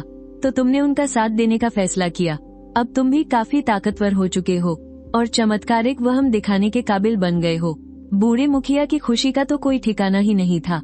उन्होंने उसी वक्त अपने पुराने साथियों को आवाज लगाई, मेरे पुराने साथियों, मेरे साथ मिलकर उन भीड़ों का शिकार करने के बारे में क्या ख्याल है? लड़ेंगे, लड़ेंगे, लड़ेंगे। उन बूढ़ों का जोश 7वें आसमान पर था। रात भर आराम करने के बाद वो अगली सुबह भोर होते ही निकल पड़े, ताकि वो शी गांव के लिए एक सुनहरा कल ला सके। 7 दिन बाद शी यूनलंग वापस लौट आया। गांव वाले उसे देखकर पूरी तरह से चौंक गए।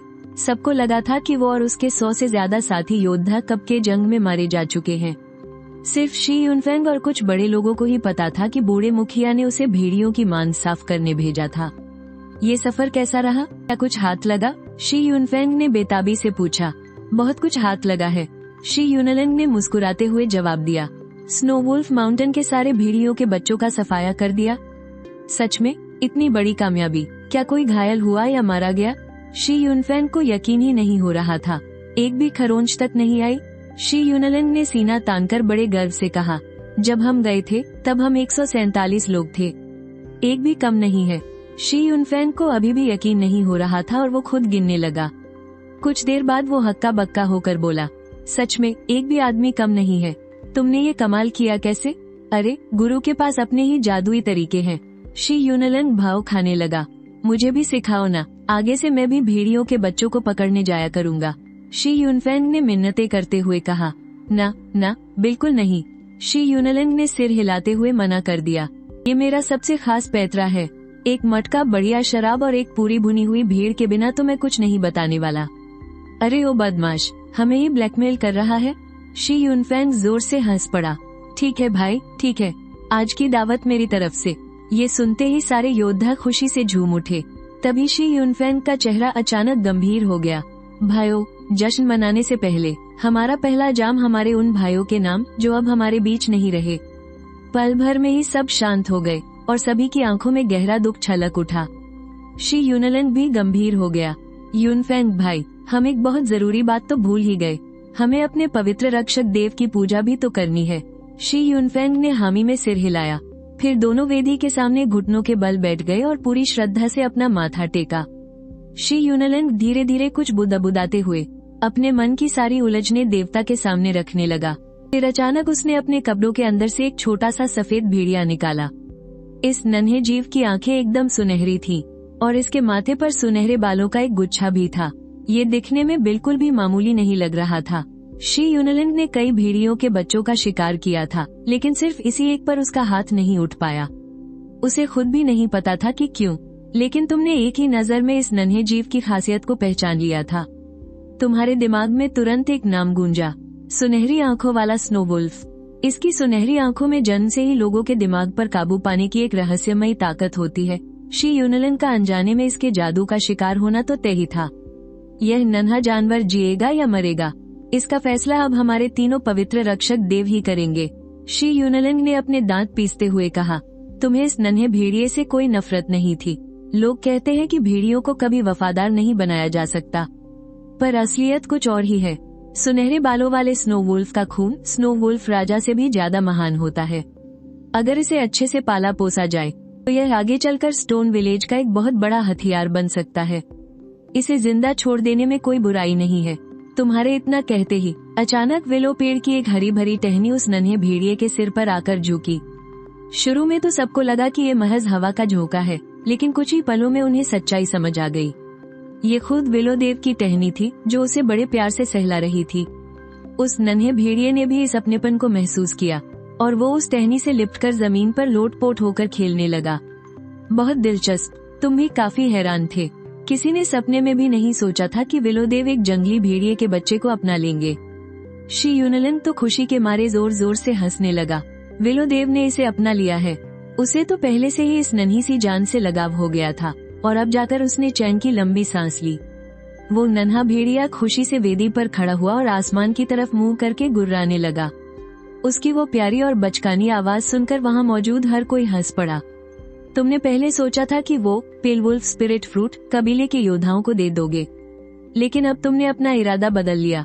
इस जादुई फल की तासीर बिल्कुल इस नन्हे भेड़िए की शक्तियों से मेल खाती है। अगर यह फल इसे खिला दिया जाए तो इससे बेहतरीन कुछ नहीं होगा। जियानमो दिव्य पेड़ की टहनियां अचानक हिलने लगी और वो वुल्फ स्पिरिट फ्रूट हवा में तैरता हुआ उस नन्हे भेड़िए के सिर के ठीक ऊपर आ गया। वो नन्हा जीव उछलकर उसे पकड़ने की जल्दबाजी करने लगा, लेकिन अपने छोटे पैरों की वजह से वो औंधे मुंह जमीन पर आ गिरा। फिर भी वो गुर्राता रहा और उसने बिल्कुल हार नहीं मानी। आखिर यह कोई आम फल नहीं बल्कि जियानमो दिव्य पेड़ से निकला एक जादुई फल था। शी यूनलन ने खुशी से चौंकते हुए कहा, बहुत खूब, बहुत बढ़िया। पवित्र जियानमो पेड़ ने भी इस नन्हे से जीव को अपना लिया है। शी यूनफेंग ने उत्साह से सिर हिलाया। उनकी सारी पुरानी चिंताएं पूरी तरह खत्म हो गई। लेकिन तभी वो भेड़िया आत्मा वाला फल अचानक हरी पत्तियों के बीच छिप गया। वो नन्हा जीव घबराकर पवित्र पेड़ के चक्कर काटने लगा। अरे जल्दबाजी मत करो, अच्छे से पेश आओ, सही वक्त आने पर ये तुम्हें खुद ब खुद मिल जाएगा। पवित्र जियानमो पेड़ का एक पत्ता उसके सिर पर आ गिरा, मानो उसे कुछ याद दिला रहा हो। अभी ये बहुत कमजोर है, ये इस फल की ताकत को बर्दाश्त नहीं कर पाएगा। जब तुम बड़े हो जाओगे तो ये तुम्हें दे दिया जाएगा। शी यूनलन भी इसके पीछे का गहरा मतलब समझ गया था। उस फल की ताकत तो खुद उसके लिए भी सहना मुश्किल था। तभी अचानक वो खून से सना अजीब सा पत्थर तेजी से जलने लगा। ऐसा लग रहा था मानो वो बहुत गुस्से में हो। लगता है इस खूनी पत्थर की आत्मा को ये मंजूर नहीं है। शी युनफेंग ने माथा सिकोड़ा और वो नन्हा जीव भी उस पत्थर को देखकर अपने दांत किटकिटाने लगा। हिम्मत की दाद देनी पड़ेगी। चलो एक दूसरे को थोड़ा वक्त देते हैं, शी युनलेंग ने समझाते हुए कहा। लेकिन आजकल शी गांव में उस खूनी पत्थर का रुतबा काफी कम हो गया था। जब से पवित्र जियानमू पेड़ ने उसे काबू किया था, वो उस पेड़ के किसी हथियार जैसा बनकर रह गया था। तभी जड़ों ने जोर मारा और उस खूनी पत्थर को सीधा बाहर उछाल दिया। वो हवा में एक गोल चाप बनाते हुए उड़ा और एक छोटी सी पहाड़ी के नीचे जाकर लुढ़क गया। पत्थर का गुस्सा और भड़क उठा, लेकिन वहाँ खड़े सब लोग ठहाके लगाकर हंसने लगे। युनफेंग भाई, बूढ़े कबीले के मुखिया कहाँ हैं? शी युनलन की आवाज में घबराहट थी। उसे अपने पिता की सलामती की बहुत चिंता हो रही थी। उसे तो यहाँ तक डर था कि कहीं बर्फीले भेड़ियों के राजा को हराने में उनके पिता ने अपनी जान तो नहीं दे दी। उन्हें कुछ नहीं हुआ है।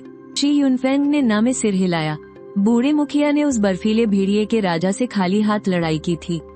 उन्हें बस हल्की सी चोटें आईं, लेकिन उन्होंने उस भेड़िए के राजा का सीना चीर कर रख दिया। खाली हाथ लड़ाई? शी युनलन की आंखें फटी की फटी रह गईं। उसके चेहरे पर साफ हैरानी थी। हमारे बूढ़े मुखिया बहुत ताकतवर हैं। शी युनफेंग की आंखों में उनके लिए बहुत इज्जत थी। वो है कहाँ? मुझे उनके साथ एक जाम पीना है। ये सुनते ही शी युनफेंग एकदम खामोश हो गया। बूढ़े मुखिया शी गांव छोड़कर जा चुके हैं। शी युनफेंग, तू कमीने इंसान। शी युनलन गुस्से से पागल हो उठा। उसने शी युनफेंग की नाक पर एक जोरदार मुक्का जड़ दिया, जिससे उसकी नाक की हड्डी टूट गई। तूने जो रायता फैलाया, उसे समेटने के लिए मेरे बूढ़े बाप को अपनी जान जोखिम में डालनी पड़ी। क्या तू इंसान कहलाने लायक है? हाँ, मैं इंसान नहीं हूँ। ये सब मेरी गलती है। शी युनफेंग ने जोर जोर से खुद को थप्पड़ मारे। तू किसी काम का नहीं है। तू शिकारियों का सरदार बनने लायक नहीं है। आज से मैं तुझे तेरे पद से हटाता हूँ। ठीक है मुखिया जी।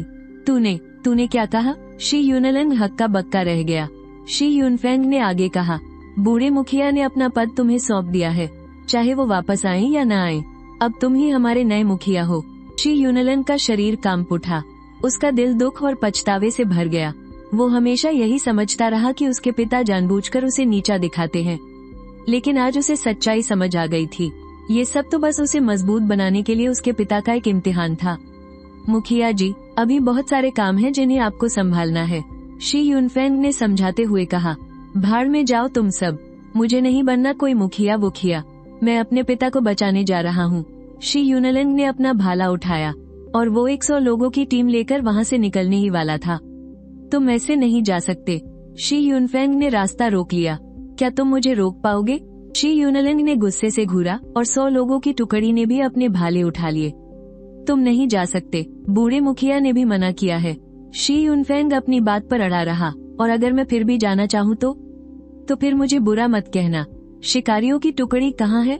1000 लोगों की टुकड़ी पल भर में हथियार लिए बाहर आ गई। शी युनलन जोर से हंसने लगा और उसके शरीर की ऊर्जा तेजी से बढ़ने लगी। उसके सिर के ऊपर असली खून की एक बूंद चमक उठी। तुमने सच में रक्त प्रवाह की चरम सीमा पार कर ली। शी युनफेंग डरकर पीछे हट गया। तुमने ये कैसे किया? किस्मत का खेल कह लो। बिल्कुल सही। स्नो वुल्फ माउंटेन में मुझे एक जादुई जड़ी बूटी मिली थी। शी युनलन ने बिना कुछ छिपाए कहा। क्या तुम अब भी मुझे रोकना चाहते हो? बिल्कुल, चाहे मेरी जान ही क्यों न चली जाए, मैं तुम्हें रोक कर रहूंगा। ठीक है, तो फिर मैं भी देखता हूँ कि तुम मुझे कैसे रोकते हो। जैसे ही दोनों भाइयों के बीच तलवारें खींच गईं, शी युनहेई बाहर आ गया। बड़े भाई, उसे मत रोको, उसे जाने दो। शी गांव की मुसीबतें हम दोनों भाई मिलकर सुलझा लेंगे। शी युनफेंग का खून एकदम खौल उठा। हाँ बिल्कुल, चाहे कितनी भी बड़ी आफत क्यों न आ जाए, हम भाई मिलकर उसका सामना करेंगे। शी युनहेई ने अपनी बात जारी रखी। जब हम दोनों भाई यहाँ हैं, तो उस धोखेबाज सर्प गांव के हमले से क्या डरना, और उस ताकतवर ईगल कबीले के हमले की भी क्या औकात। शी युनहेई जानबूझकर उसे भड़का रहा था। शी युनलन आखिरकार शांत हो गया। वो अपने शी गांव को इस तरह खतरे में नहीं छोड़ सकता था। सर्प गांव सर्प घाटी में बसा है और वे जहरीले सांपों को ही अपने हथियार और ढाल की तरह इस्तेमाल करते हैं। उनका रक्षक देव एक बहुत बड़ा सांप है जो हमेशा जहरीली चालें चलता है। ईगल कबीला 4-5 शिकारी गांवों से मिलकर बना है और उनका रक्षक देव एक बेहद ताकतवर सुनहरा गरुड़ है। उनकी ताकत शी गांव और सर्प गांव से कहीं ज्यादा है और अभी तो हमारा शी गांव बुरी तरह से घायल है। बूढ़े मुखिया भी यहाँ नहीं है। दोनों कबीले पक्का इसी मौके का फायदा उठाकर हम पर हमला करेंगे। शी यूनलिंग ने तुरंत एक मुखिया की तरह जिम्मेदारी संभाली और आदेश दिया, गड्ढे वाले जाल तैयार करो और अपने तीर कमानों में धार लगाओ। औरतें भेड़िए के गोश्त को नमक लगाकर सुखाएं और राशन का इंतजाम करें। फिर उसने लोहार अंकल हे की तरफ मुड़कर कहा, अंकल हे, मैं चाहता हूँ कि आप भेड़ियों के राजा की रीढ़ की हड्डी से 12 भाले तैयार करें। क्या एक दिन का समय काफी होगा? अंकल हे ने माथा सिकोड़ा, अगर सब लोग थोड़ी ज्यादा मेहनत करें तो हो जाएगा, लेकिन इसके लिए हमें रक्षक देव रहस्यमयी खूनी पत्थर की पवित्र ला लगनी चाहिए। मैं जाकर उससे प्रार्थना करता हूँ। शी यूनलिंग उस रहस्यमयी खूनी पत्थर के सामने गया और पूरी श्रद्धा से सिर झुकाकर बोला, कृपा करके मुझे थोड़ी सी पवित्र अग्नि दे दीजिए ताकि हम अपने जादुई हथियार बना सके। लेकिन उस खूनी पत्थर ने कोई हलचल नहीं की। उसने फिर वादा किया कि वो चढ़ावे में 1000 से भी ज्यादा बर्फीले भेड़ियों के दिल चढ़ाएगा, पर वो अजीब पत्थर फिर भी खामोश रहा। उसे मन ही मन हैरानी हुई, ये पत्थर तो कुछ ज्यादा ही लालची है। शी यूनलिंग ने हार मानकर कहा, ये तो बस आधा चढ़ावा है, काम पूरा होने के बाद आधा चढ़ावा और मिलेगा। तब जाकर उस अजीब पत्थर में एक हल्की सी आग जली। साफ दिख रहा था कि वो पत्थर खुश नहीं था। तभी शी यूनफेन की आंखों में एक खतरनाक चमक दौड़ गई। इसमें लोहे के सींग वाले अजगर का पित और ग्रीन स्केल ईगल की दोनों आंखें भी जोड़ लो। अब कैसा रहेगा? बूम! उस रहस्यमयी खूनी पत्थर से अचानक भयंकर आग की लपटें उठने लगी। उसमें से पवित्र अग्नि की एक लौ बाहर निकल आई। अंकल हे खुशी से झूम उठे। उन्होंने तुरंत लोहारों को साथ लिया और काम में जुट गए। लेकिन शी यूनही ने अपना सिर हिलाया और कहा, इन चीजों को पाना बहुत मुश्किल है। पत्थर गांव की मौजूदा ताकत से हम इनका शिकार बिल्कुल नहीं कर सकते। सांप गांव और चील कबीले के पास तो है ना? शी यूनलिंग ने उसकी ओर देखा। तुम सबसे समझदार हो, कोई तरकीब निकालो। अगर कुछ नहीं सूझता तो तुम खुद जाओ सांप गांव और चील कबीले में शिकार करने। या तो करो या मरो। मुखिया होने का मतलब ये तो नहीं कि आप किसी पर भी धौंस जमाएंगे। शी यूनही चीख पड़ा, पवित्र आत्मा से वादा मैंने थोड़ी ना किया था, तो मैं उनकी गलतियों की सजा क्यों भुगतूं? पिताजी, अगर आप मेरी जगह होते तो आप क्या करते? शी यूनलिंग ने अपने पिता के छोड़े हुए चमड़े के नक्शे को कसकर पकड़ लिया। इसी नक्शे के जरिए उसने बर्फीले भेड़िए वाले पहाड़ को छान मारा था। जादुई जड़ी बूटी तो मिल गई थी, लेकिन अब पत्थर गांव को बचाने का कोई नया रास्ता नहीं बचा था। कोई ना कोई रास्ता तो जरूर होगा, उसने खुद से बड़बड़ाते हुए कहा। अगर पुराने मुखिया हमें छोड़कर गए हैं तो पत्थर गांव इतनी आसानी से तबाह नहीं हो सकता। लेकिन पिताजी ने आखिर कौन सी चाल बचाकर रखी थी? वह बुरी तरह उलझन में था। अचानक उसके दिमाग में इस मुश्किल से निकलने का एक ही रास्ता आया, जादुई जड़ी बूटी। तभी शी यूनही दौड़ता हुआ आया। मुझे इस मुसीबत से निकलने का रास्ता मिल गया है।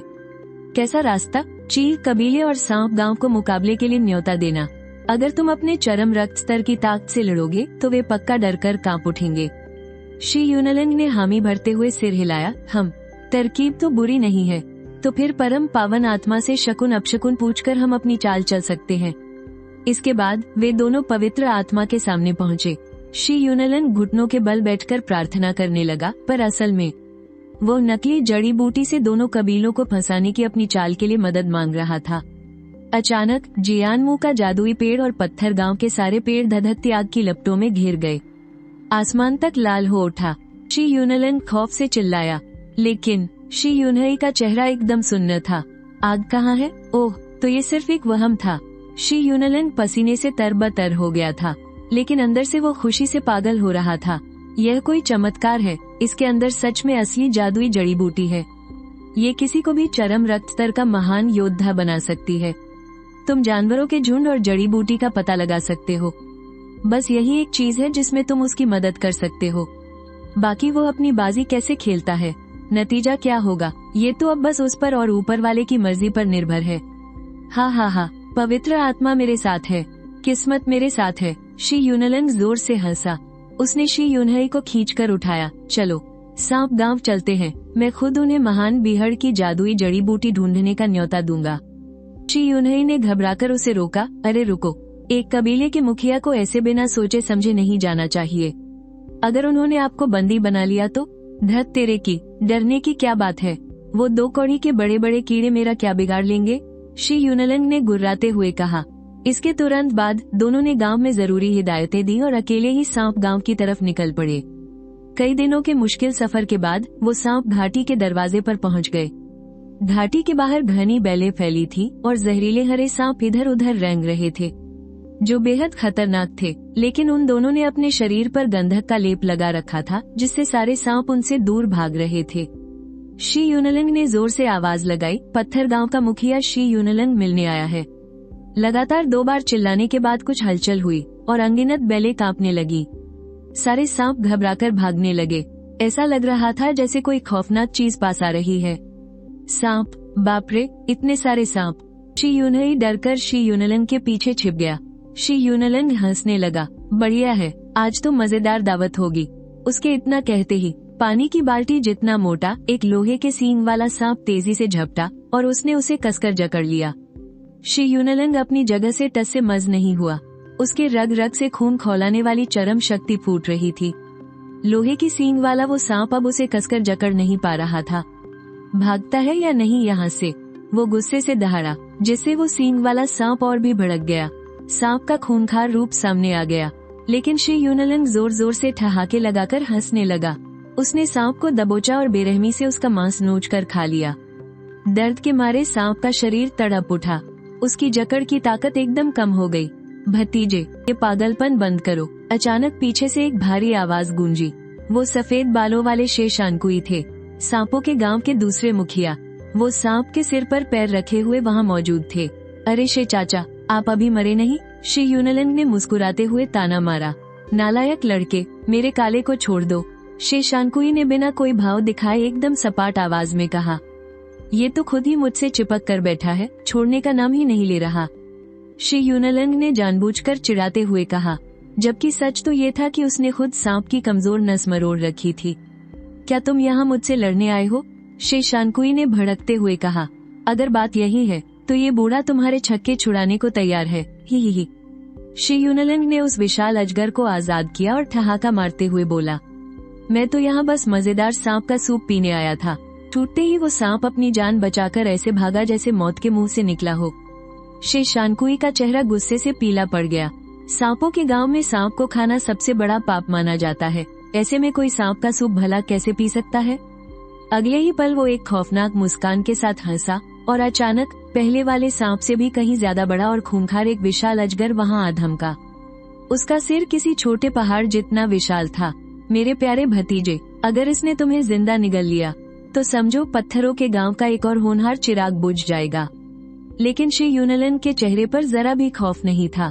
उसने डर से कांप रहे शी यूनही को कॉलर से पकड़ा और सीधे उस अजगर के सिर पर छलांग लगा दी। शे चाचा, मार डालो मुझे, लेकिन याद रखना फिर तुम्हें वो ब्लड बोधी कभी नहीं मिलेगी। सुना है वो चमत्कारी जड़ी बूटी एक अजगर के ड्रैगन में बदलने वाले असली खून से ही पनपती है और इससे किसी भी अजगर के ड्रैगन बनने की संभावना कई गुना बढ़ जाती है। ये सुनते ही शेशानकुई के चेहरे के रंग उड़ गए। उसने शी यूनलंग का कॉलर पकड़ा और गुस्से से गुर्राते हुए बोला, क्या बकवास कर रहा है तू? ब्लड बोधी, शांत हो जाइए शे चाचा, इतना उतावलापन ठीक नहीं। इस तरह की चमत्कारी चीज हासिल करने के लिए तीनों गांवों को एक साथ मिलकर ही कोई रास्ता निकालना होगा। अगर कोई एक अकेला गांव इसे हथियाने की कोशिश करेगा तो उसके लेने के देने पड़ जाएंगे। शेशानकुई को पल भर में सारी बात समझ आ गई। वो उन्हें अपने विशाल अजगर पर बिठाकर सांपों की घाटी के बिल्कुल अंदरूनी हिस्से की ओर ले गया। तुम्हारा बाप कहाँ है? शेशानकुई ने जानबूझकर बात घुमाते हुए पूछा। वो भेड़ों के झुंड का शिकार करने गए हैं। शी यूनलंग ने बिना कुछ छिपाए बेबाकी से जवाब दिया। वाह, बड़ी ईमानदारी से बता दिया। तुम्हारे बाप ने भेड़ियों के राजा पर एक के बाद एक 3 तीर चलाए और फिर उससे नंगे हाथों से भिड़ गया था। मानना पड़ेगा, बुढ़ापे में भी उसका खून गर्म है, शेशानकुई ने हंसते हुए कहा। और अब वो भेड़ों का शिकार करने चला गया। कहीं इसके पीछे भी तो कोई गहरी साजिश नहीं है? सांपों के गांव वाले अपनी मक्कारी और धोखेबाजी के लिए तो जाने ही जाते थे, लेकिन उनमें एक और बड़ी खामी थी और वो था उनका हद से ज्यादा शक करने वाला स्वभाव। उन्हें लग रहा था कि पुराने मुखिया का इस तरह बाहर जाना कोई सोची समझी चाल हो सकती है ताकि वो सांपों के गांव को अपने ऊपर हमला करने का लालच दे सके। और जब ऐसा होगा तो सांपों के गांव का भी वही हाल होगा जो बर्फीले भेड़ियों का हुआ था। उनकी सारी ताकत छिन जाएगी और उनका पूरा ठिकाना तबाह कर दिया जाएगा। इसी शक की वजह से उन्होंने तुरंत हमला करने की गलती नहीं की। अरे इसमें कोई साजिश वाजिश नहीं है, शी यूनलिंग ने बात काटते हुए कहा। बस बात इतनी सी है कि हमारे गांव में खाने को अन्न का एक दाना नहीं बचा है। अगर आपको इतनी ही फिक्र है तो शे चाचा हमें कुछ 1000 सांप ही दे दो, ताकि हमारे गांव वाले भी जी भर के मांस खा सके। बकवास बंद कर अपनी। शे शानकुई का चेहरा फिर से गुस्से से तमतमा उठा और वो जोर से गुर्राया। ये सुनकर शी यूनलिंग जोर जोर से ठहाके लगाने लगा। उसकी हंसी में एक बिंदास और बेखौफ अंदाज था। जल्द ही वो सब सांपों की उस घाटी के सबसे गहरे और सुनसान हिस्से में पहुंच गए, जहां चारों तरफ बस ऊंची ऊंची और खड़ी चट्टानें ही थीं। उन खड़ी चट्टानों पर छोटे बड़े अनगिनत सुराख बने हुए थे, जिनके अंदर गहरा और डरावना अंधेरा पसरा हुआ था। हर एक गुफा में सांप गांव के लोग और उनके सांप रहते हैं। सांपों के साथ बिल्कुल वैसे ही रहना जैसे किसी सांप के बिल में। यही तो सांप गांव की परंपरा है। बच्चे, तुम्हारे यहाँ आने का मकसद क्या है? अचानक एक बेहद बूढ़ी और भारी आवाज गूंज उठी। शी यूनलिंग ने आवाज की तरफ देखा, पर उसे समझ नहीं आ रहा था कि आवाज आखिर कहाँ से रही है। साफ था कि वो सांप गांव के मुखिया थे, जो अपनी हिफाजत के लिए जानबूझकर सामने नहीं आ रहे थे। क्या पता शी यूनलिंग अपनी जान पर खेलकर उन्हें मारने आया हो? अगर ऐसा हुआ तो बड़ी मुसीबत हो जाती। मैं सांप गांव के साथ एक सौदा करने आया हूँ, ताकि हम सब मिलकर रक्तबोधी बूटी हासिल कर सके। शी यूनलिंग ने बिना कोई घुमाव फिराव किए सीधे अपना तुरुप का इक्का फेंक दिया। उसे अच्छी तरह पता था कि अगर वो मुखिया का ध्यान नहीं खींच पाया तो हाथ मिलाना तो दूर की बात है, उसे शक्ल देखने तक का मौका नहीं मिलेगा। हिस हिस, पल भर में ही चारों तरफ सांपों के फुफकारने की आवाजें गूंजने लगी। पूरा सांप गांव हक्के बक्के रह गया, यहाँ तक कि एक एक सांप के अंदर से भी लालच भरी आवाजें आने लगी। तू बकवास कर रहा है, वो बूढ़ी आवाज फिर से गूंजी। रक्तबोधी कोई मामूली जड़ी बूटी नहीं है। तेरे पत्थर गांव को इसका सुराग कैसे मिल सकता है? सांप गांव के लोग भी लंबे समय से ऐसी ही जादुई जड़ी बूटियों की तलाश में थे। रक्तबोधी तो बहुत दूर की बात है, उससे कई गुना हल्की जड़ी बूटियां तक बड़ी मुश्किल से मिलती हैं। ये हमारे पत्थर गांव के रक्षक देवता का चमत्कार है, शी यूनलिंग ने बिना देर किए जवाब दिया। मैंने गरुड़ कबीले से पहले ही बात कर ली है, हम तीनों मिलकर उसे हासिल करेंगे। ये सुनते ही शी यूनहाई के पसीने छूट गए। उसने घबराकर अपने इस बड़े भाई का कुर्ता खींचा और लगातार आंख मारने लगा। अरे बाप रे, हमारा प्लान तो ऐसा बिल्कुल नहीं था। ये क्या अनाप शनाप बके जा रहा है? बात तो सिर्फ मुकाबला करने की हुई थी ना। अब ये जादुई बूटी और गरुड़ कबीले से बात पक्की होने का क्या नाटक है? अबे गरुड़ कबीला तो दूर, हमने तो आज तक गरुड़ का एक पंख तक नहीं देखा है। झूठ बकता है, उस बूढ़ी आवाज ने तुरंत गुस्से में डांटा। तूने गरुड़ कबीले से कोई बात नहीं की है, तू ये बात हमसे नहीं छिपा सकता। बेवकूफ कहीं का, शे शानकुई ने भी ताना मारा। जमीन पर क्या चल रहा है ये भला हमारे सांप गांव से कैसे छिप सकता है? इस विशाल और वीरान जंगल में हर तरह के सांप हमारे सांप गांव की आंखें हैं। उनकी जासूसी करने की ताकत सच में बहुत खौफनाक थी, लेकिन शी यूनलिंग के चेहरे पर जरा भी शिकन नहीं थी। जमीन की जासूसी तो तुम लोग कर लेते हो, पर आसमान का क्या? एक माहिर धोखेबाज तो खुद को भी धोखा देने में माहिर होता है। जो चीज कभी हुई ही नहीं उसे भी वो इस तरह बता रहा था जैसे 100% सच हो। शी यूनलिंग की इन बातों ने सांप गांव वालों को भी सोच में डाल दिया। आसमान में उड़ता हर बाज, यहाँ तक कि छोटी चिड़िया भी गरुड़ कबीले की जासूस हो सकती थी। ऊपर से पत्थर गांव के 3 रहस्यमयी रक्षक देवताओं का कोई भरोसा नहीं था। ऐसे में अगर कोई खबर सांप गांव तक न पहुँचे तो ये कोई अचरज की बात नहीं थी। बच्चे, तभी हरे बालों वाला एक बूढ़ा आदमी धीरे धीरे सांपों की एक गुफा से बाहर आया। उसने सांपों की केचुली से बना एक कवच पहन रखा था, जिस पर चांदी के कई छल्ले जड़े थे। उसके हरे बालों के बीच एक छोटा सा हरा सांप बार बार छिप और निकल रहा था। संभल कर रहना, शी यूनहाई ने धीमी आवाज में चेतावनी दी। ये सांप गांव का मुखिया है, जहर के खेल में माहिर। मेरा नाम यू शान तेंग है, तुम्हारे पिता से बस कुछ ही साल बड़ा हूँ, मुझे ताऊ कह सकते हो। सांप गांव के मुखिया की आवाज बड़ी ही नर्म और प्यार भरी थी। उसके हाव भाव में धोखेबाजी या मक्कारी का नामोनिशान तक नहीं था। ताऊ यू, शी यूनलिंग के मुंह से अचानक निकल पड़ा। तुम्हारी ये आंख कहीं मेरे पिताजी ने तो नहीं फोड़ी थी? ये सुनते ही वहाँ एकदम सन्नाटा छा गया। शी यूनहाई का तो मन किया कि जमीन फटे और वो उसमें समा जाए। अहम अहम, शे शान तेंग ने झेपते हुए 2-3 बार खांसा। नहीं बेटा, ये तो गरुड़ कबीले के उस बेवकूफ और जंगली बाज ने चोंच मारकर फोड़ दी थी। तीनों गुटों के बीच तो अक्सर खून खराबा होता ही रहता था, तो हाथ पैर गंवाना तो यहाँ रोज की बात थी। बेहतर होगा कि हम काम की बात करें, यू शानखुई ने याद दिलाया। हाँ, शे शांथग ने सिर हिलाते हुए सहमति जताई। लड़के, क्या सच में वहाँ रक्त बोधी मौजूद है? बिल्कुल, शी यूनलिंग ने एक बार फिर अपने रक्षक देव का नाम लेते हुए कहा। इससे पहले हमारे रक्षक देव ने एक चमत्कार किया था और हमारे शी गांव को एक दिव्य औषधि मिली थी। इस बार भी कोई गलती नहीं होगी। ये सुनकर यू शांथग को बहुत उत्सुकता हुई। शी गांव को पहले ही एक दिव्य औषधि मिल चुकी है। वो कैसी औषधि थी? हाँ, शी यूनलिंग जोर से हंस पड़ा।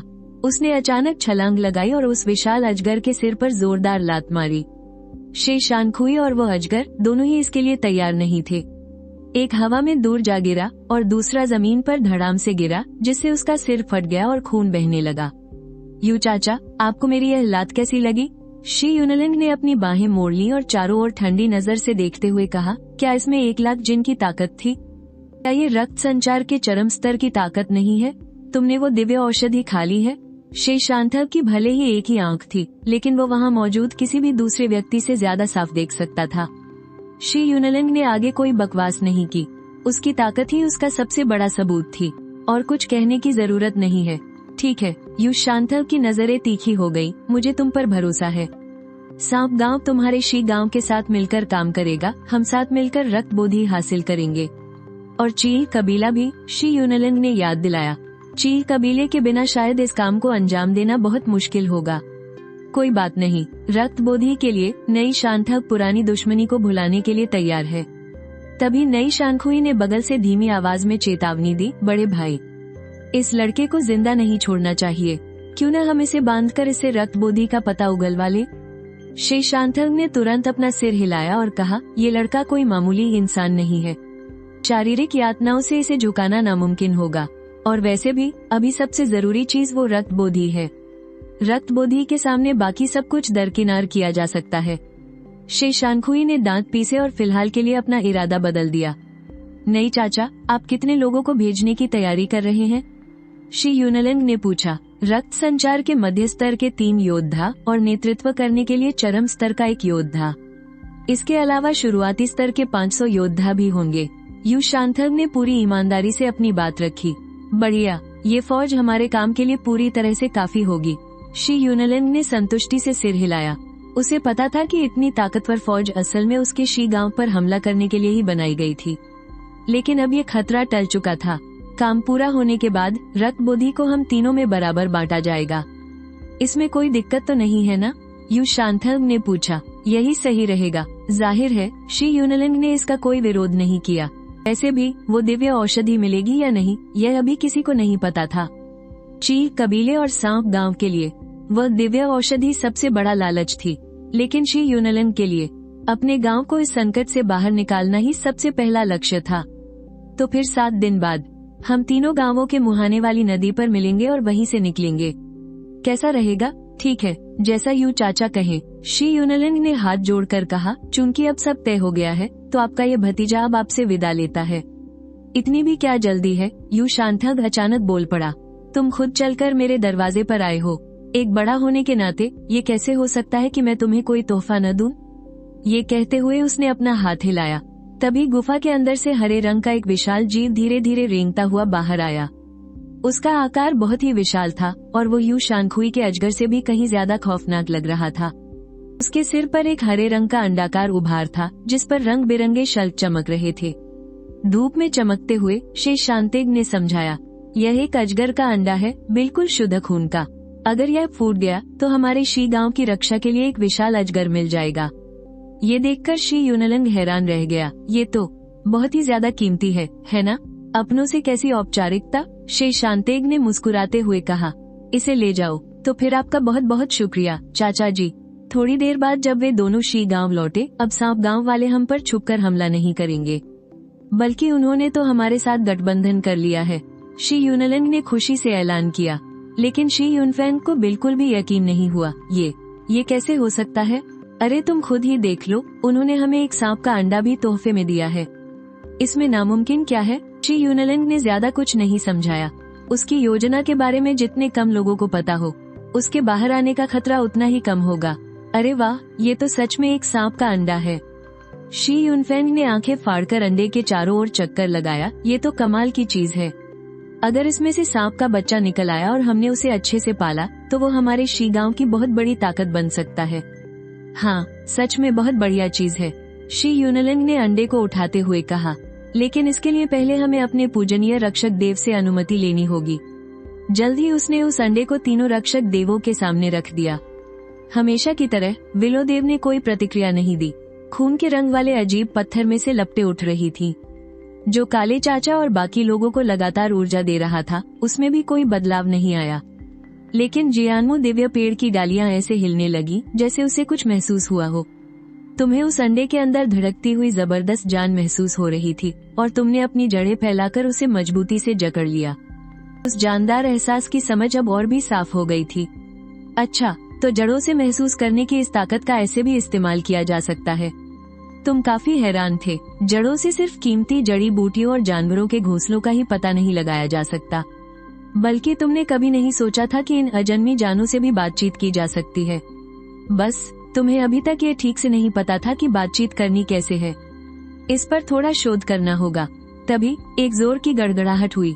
तुमने अपनी जड़ें वापस खींच ली और उस अंडे को भी मिट्टी की गहराई में अपने साथ नीचे ले गए। सांप के अंडे वैसे भी मिट्टी के अंदर ही फूटते हैं। तुम बस यह आजमाना चाहते थे कि क्या इसे जमीन में दबाने से यह फूट जाएगा। ये देखकर शी यूनफैंग जोर जोर से हंसने लगा। अरे वाह, ये तो बहुत ही बढ़िया है। एक विशाल अजगर अगर हमारे शी गांव की शिकार में मदद करे, सोचकर ही कितना मजा आ रहा है। लेकिन ठीक उसी वक्त एक सुनहरा गरुड़ अचानक शी गांव के ऊपर से उड़ता हुआ गुजरा। उसकी विशाल परछाई किसी भयानक तूफान वाले काले बादल की तरह लग रही थी। शी यूनलंग और बाकी लोगों को भी तुरंत कुछ गड़बड़ होने का एहसास हो गया। सबने एक साथ आसमान की तरफ देखा। आसमान में एक बहुत ही बड़ा सुनहरा गरुड़ नीची उड़ान भर रहा था। उसके विशाल पंखों को देखकर ऐसा लग रहा था मानो उन्होंने पूरे आसमान और सूरज को ही ढक लिया हो। इतना ही नहीं, वो गरुड़ अपनी ताकत का पूरा रौब भी झाड़ रहा था। वो शी गांव के ऊंचे ऊंचे पुराने पेड़ों को रगड़ता हुआ उड़ रहा था, जिससे पेड़ों की पत्तियां और टहनियां ऐसे कट रही थी जैसे किसी ने उस्त्र चला दिया हो। सब कुछ कटकर गिर रहा था। और फिर उसके पीछे पीछे कई नीले हरे छिलकों वाले गरुड़ भी उड़ते हुए आए। वे भी उसी तरह से अपनी ताकत दिखा रहे थे, जिससे सबकी सांसें अटक गईं। लगता है अब हमें गरुड़ कबीले के पास जाने की जरूरत नहीं पड़ेगी। शी यूनलंग ने तेज शराब का एक घूंट पिया। वे लोग खुद ही हमारे दरवाजे पर आ धमके हैं। फड़ फड़ फड़, वह विशाल सुनहरा गरुड़ जमीन पर उतरा। उसके उतरते ही सूखी पत्तियों और धूल का ऐसा अंधड़ उठा कि शी गांव वालों के लिए अपनी आंखें खोलना भी मुश्किल हो गया। उस सुनहरे गरुड़ ने बड़े घमंड से अपना सिर उठाया और शी गांव वालों को तिरछी नजरों से देखने लगा। तभी सोने का कवच पहने और पीठ पर एक लंबी सुनहरी तलवार बांधे एक जवान लड़का उस गरुड़ से नीचे कूदा। वो भी उसी गरुड़ की तरह चारों तरफ बड़ी अकड़ के साथ घूर रहा था। वो दिखने में बड़ा खूंखार और दबंग लग रहा था, लेकिन उसकी भींगी आंखों की वजह से वो बड़ा ही मजाकिया भी लग रहा था। वो कोई और नहीं बल्कि गरुड़ कबीले के मुखिया का सबसे छोटा बेटा यंग शियांगफेई था। वो और शी यूनलंग एक दूसरे को बचपन से जानते थे। उन दोनों में अक्सर मारपीट होती रहती थी और शी यूनलंग उसे हमेशा गधा शियांग कहकर चिढ़ाता था। इसके बाद नीले छिलकों वाले गरुड़ के योद्धा यंग शियांगफेई के पीछे एक कतार में आकर खड़े हो गए। उनके कवच उन्हीं नीले गरुड़ों के पंखों से बने हुए थे, जिन पर ना तो किसी तलवार या कुल्हाड़ी का असर होता था और न ही आग या पानी का। कहाँ है तुम्हारा मुखिया? यंग शियांगफेई ने अपनी तलवार को हवा में घुमाया। बाहर निकलकर मेरा सामना करो। यंग शियांगफेई, तू यहाँ क्या चाहता है? शी यूनलंग बिना किसी डर के आगे आया। छोटे पत्थर, तेरा बाप कहाँ है? यंग शियांगफेई ने हंसते हुए पूछा। सुना है वो भेड़ों का शिकार करने गया है। अबे ओ बेवकूफ शियांग, तू आखिर चाहता क्या है? शी यूनलंग ने तंग आकर कहा। तू एक बार फिर से मुझे वो बोलकर दिखा। यंग शियांगफेई के माथे की नसें तंग गई और तलवार पकड़े हुए उसके हाथ कांपने लगे। अरे भड़क मत, हम दोनों भाई हैं ना, है कि नहीं? हाँ, हम भाई हैं। यंग शियांगफेई ने ठंडी सांस ली और बोला, आज के बाद से मैं हूँ पत्थर गांव का मुखिया। हम बेशक भाई हैं। ये सुनकर शी यूनलंग जोर से हंस पड़ा। क्या ज्यादा पी ली है या अभी तक नींद से नहीं जागा? छोटे पत्थर, तू मुझे रोकेगा कैसे? यंग शियांगफेई के चेहरे पर घमंड था। भेड़ियों के उस हमले के बाद पत्थर गांव पूरी तरह से बर्बाद हो चुका है। पुराने मुखिया तो कब के भाग चुके हैं और तुम लोगों के पास परम रक्त स्तर का एक भी योद्धा नहीं है। तुम्हारे पास बाज कबीले की शरण में आने के सिवा कोई चारा नहीं है, वरना देर सबेर सांप गांव वाले तुम्हें निगल जाएंगे। बस हमारे साथ मिल जाओ, फिर पत्थर गांव में कुछ भी नहीं बदलेगा। मैं तो बस नाम के लिए ही मुखिया रहूंगा। शी यूनलन को अब सब समझ आ गया था। बाज कबीले को जाहिर तौर पर नहीं पता था कि वो परम रक्त स्तर तक पहुंच चुका है, और अगर पत्थर गांव तुम्हारे साथ न जुड़ना चाहे तो दोस्त आएंगे तो अच्छी शराब मिलेगी, और दुश्मन आएंगे तो हमारी तलवारें उनका स्वागत करेगी। यंग श्यांगफेई हंसा। अब तू खुद ही चुन ले। अच्छी शराब तो हमारे पत्थर गांव में भी है, मैं तलवार को चुनता हूँ। शी यूनलन की आवाज एकदम दृढ़ थी। इतनी जिद मत कर बेवकूफ, वरना अंजाम बहुत बुरा होगा और पत्थर गांव तबाह हो जाएगा। यंग श्यांगफेई ने धमकी दी। शी यूनलन तभी जोर जोर से हंसने लगा। वाह, लगता है तुझमें कुछ ज्यादा ही दम आ गया है। भूल गया क्या कि मैंने तुझे कैसे पीटा था? मुझे पीटा था? यंग श्यांगफेई गुस्से से दहाड़ा और उसके शरीर से परम रक्त स्तर की भयानक ऊर्जा फूट पड़ी। आंखें खोल कर देख, क्या अब भी तेरी औकात है मुझसे लड़ने की? लेकिन शी यूनलन अपनी जगह से टस से मज नहीं हुआ। अच्छा, तो इसीलिए तेरी यहाँ आने की हिम्मत हुई, तो तूने अपने स्तर को पार कर लिया है। लेकिन याद रख, मेरे पीछे बाज कबीले की ताकत है। हमसे पंगा लिया ना तो इसका अंजाम भुगतने की तेरी औकात नहीं होगी।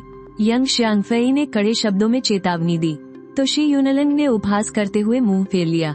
बाज कबीला हमारी मजबूरी का फायदा उठाना चाहता है ना, पर ये इतना आसान नहीं होगा। यंग श्यांगफेई ने अपने गुस्से को काबू में किया। हमारी पुरानी दोस्ती की खातिर मैं तुझे एक आखिरी मौका देता हूँ। अगर तूने लात मारकर मेरे हाथ की इस सुनहरी तलवार को तोड़ दिया तो मैं बिना कोई बकवास किए यहाँ से उल्टे पांव लौट जाऊंगा। उसे पूरा यकीन था कि शी यूनलन ऐसा कभी नहीं कर पाएगा।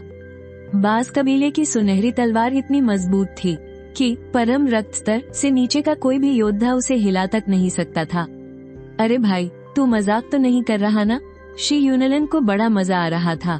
मैं यंग श्यांगफेई जो कहता हूँ वो करता हूँ। ठीक है, तो फिर आंखें फाड़ कर देख। शी यूनलन ने अचानक अपनी पूरी ताकत लगा दी और सीधे सुनहरी तलवार पर एक जोरदार लात मारी। कड़क की एक तेज आवाज आई। तलवार के 2 टुकड़े हो गए और उसका टूटा हुआ हिस्सा यंग श्यांगफेई के गाल को छूता हुआ सीधा जाकर एक पेड़ में धंस गया। ये कैसे हो सकता है? यंग श्यांगफेई के होश उड़ गए थे। उसका चेहरा अविश्वास से भरा था। तू परम रक्त स्तर तक पहुंच गया? हाँ, तो क्या मैं नहीं पहुंच सकता? शी यूनलन ने हंसते हुए जवाब दिया। तुम्हारे पास संसाधन भले ही कितने ज्यादा हो, लेकिन हुनर में तुम मेरे आसपास भी नहीं फटकते। यंग श्यांगफेई का खून गुस्से से खौलने लगा और वो दहाड़ते हुए बोला, घर चले? नहीं, ऐसा बिल्कुल नहीं हो सकता। हम यहाँ स्टोन विलेज को अपने कब्जे में लेने आए हैं। ऐसे ही खाली हाथ कैसे लौट जाएं?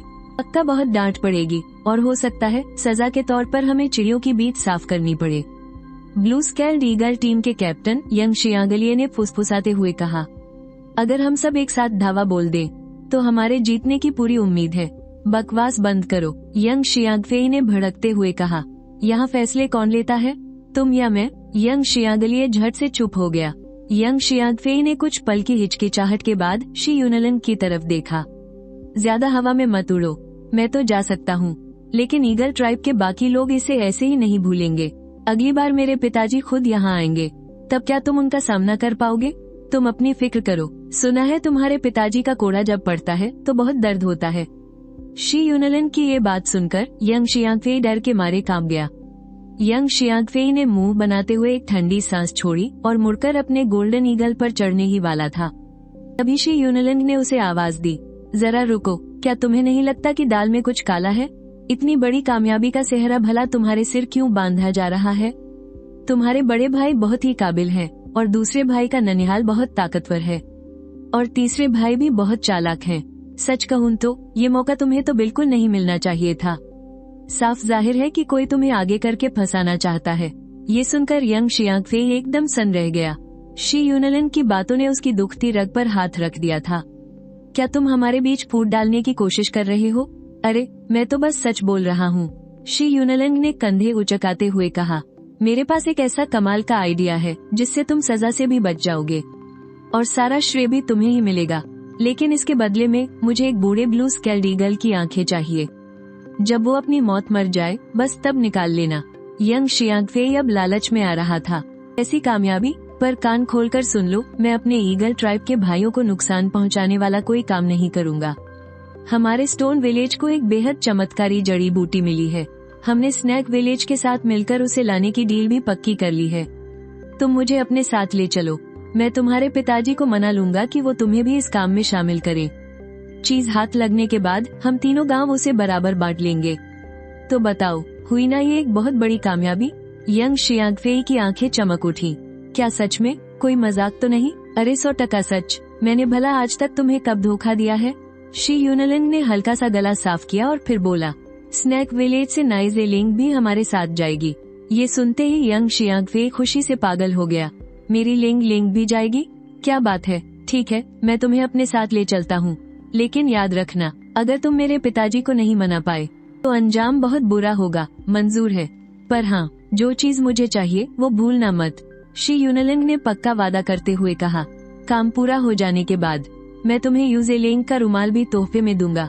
यंग शियांगफे की तो जैसे लॉटरी लग गई थी। उसने खुशी से झूमते हुए जोर जोर से सिर हिलाया। तो फिर चलो, हम अभी इसी वक्त निकल रहे हैं। ईगल ट्राइब कुल 5 पहाड़ों की चोटियों पर बसा हुआ था। हर चोटी पर एक अलग गांव बसा था और सबसे ऊपर वाले हिस्से में गांव का मुखिया रहता था। सबसे ऊंची चोटी यंग चो क्लिफ पर शिकार करने वाला कबीला रहता था। ईगल ट्राइब के लोग आसमान और उड़ने वाले पक्षियों की पूजा करते थे।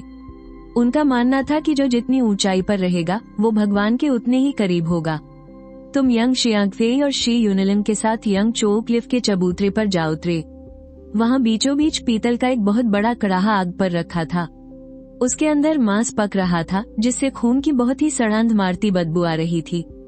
उसके दोनों तरफ दर्जनों ब्लू स्केल्ड ईगल योद्धा चेहरे पर डरावने नकाब पहने और हाथों में भाले लिए खड़े थे। उन भालों पर अजीब सा चिपचिपा हरा रस लगा हुआ था।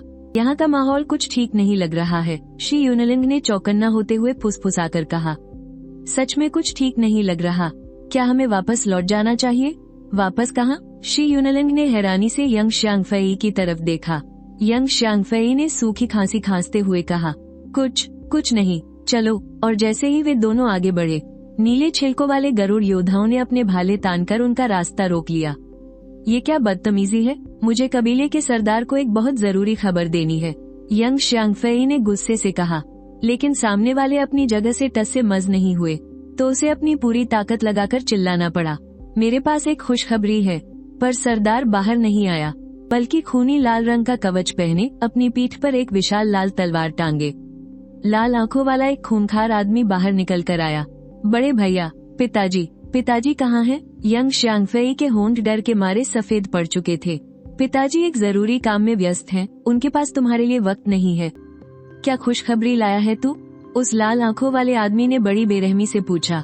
उधर यंग शियांगफे हकलाने लगा। उसके मुंह से एक शब्द नहीं निकल रहा था। उसका दिमाग सुन्न पड़ गया था। तू इधर आ, यंग शियांगची शांग ने उंगली से इशारा करते हुए हुक्म दिया। यंग शियांगफे डरते डरते धीरे धीरे उसके पास गया। यंग शियांगची शांग ने चिढ़ते हुए पूछा, क्या स्टोन विलेज पर कब्जा हुआ या नहीं? नहीं, यंग शियांगफे ने हिम्मत जुटाते हुए कहा। एक नंबर का नालायक, यंग शियांगची शांग ने गाली दी और अगले ही पल उसने अचानक यंग शियांगफे के बाल पकड़े और उसका आधा चेहरा खोलते हुए कांसे के कड़ाहे पर दे मारा। यंग शियांगफे दर्द से चीख पड़ा। उसका शरीर बुरी तरह तड़प रहा था, पर वो खुद को छुड़ा नहीं पा रहा था। छोड़ उसे, शी यूनलिंग आग बबूला हो गया। उसने अपना छोटा भाला निकाला और उस पर टूट पड़ा, लेकिन यंग शियांगची शांग ने जोरदार लात मारी, जिससे उसका भाला पल भर में मुड़कर टूट गया। शी यूनलिंग के मुंह से खून निकल आया और वो लड़खड़ाता हुआ पीछे जा गिरा। यंग शियांगची शांग ने अपने भाई को छोड़ दिया और शी यूनलिंग को ऊपर से नीचे तक घूरते हुए बोला, तुम पहले ही पीक ब्लड मूविंग अवस्था में पहुंच चुके हो। वाह, मान गए। तभी तो तुम अकेले ही ईगल कबीले में घुसने की हिम्मत कर पाए। ये तुम्हारा सगा भाई है, तुम इतने बेरहम कैसे हो सकते हो? क्या तुम इंसान कहलाने लायक भी हो? शी यूनलिंग गुस्से से उबल रहा था।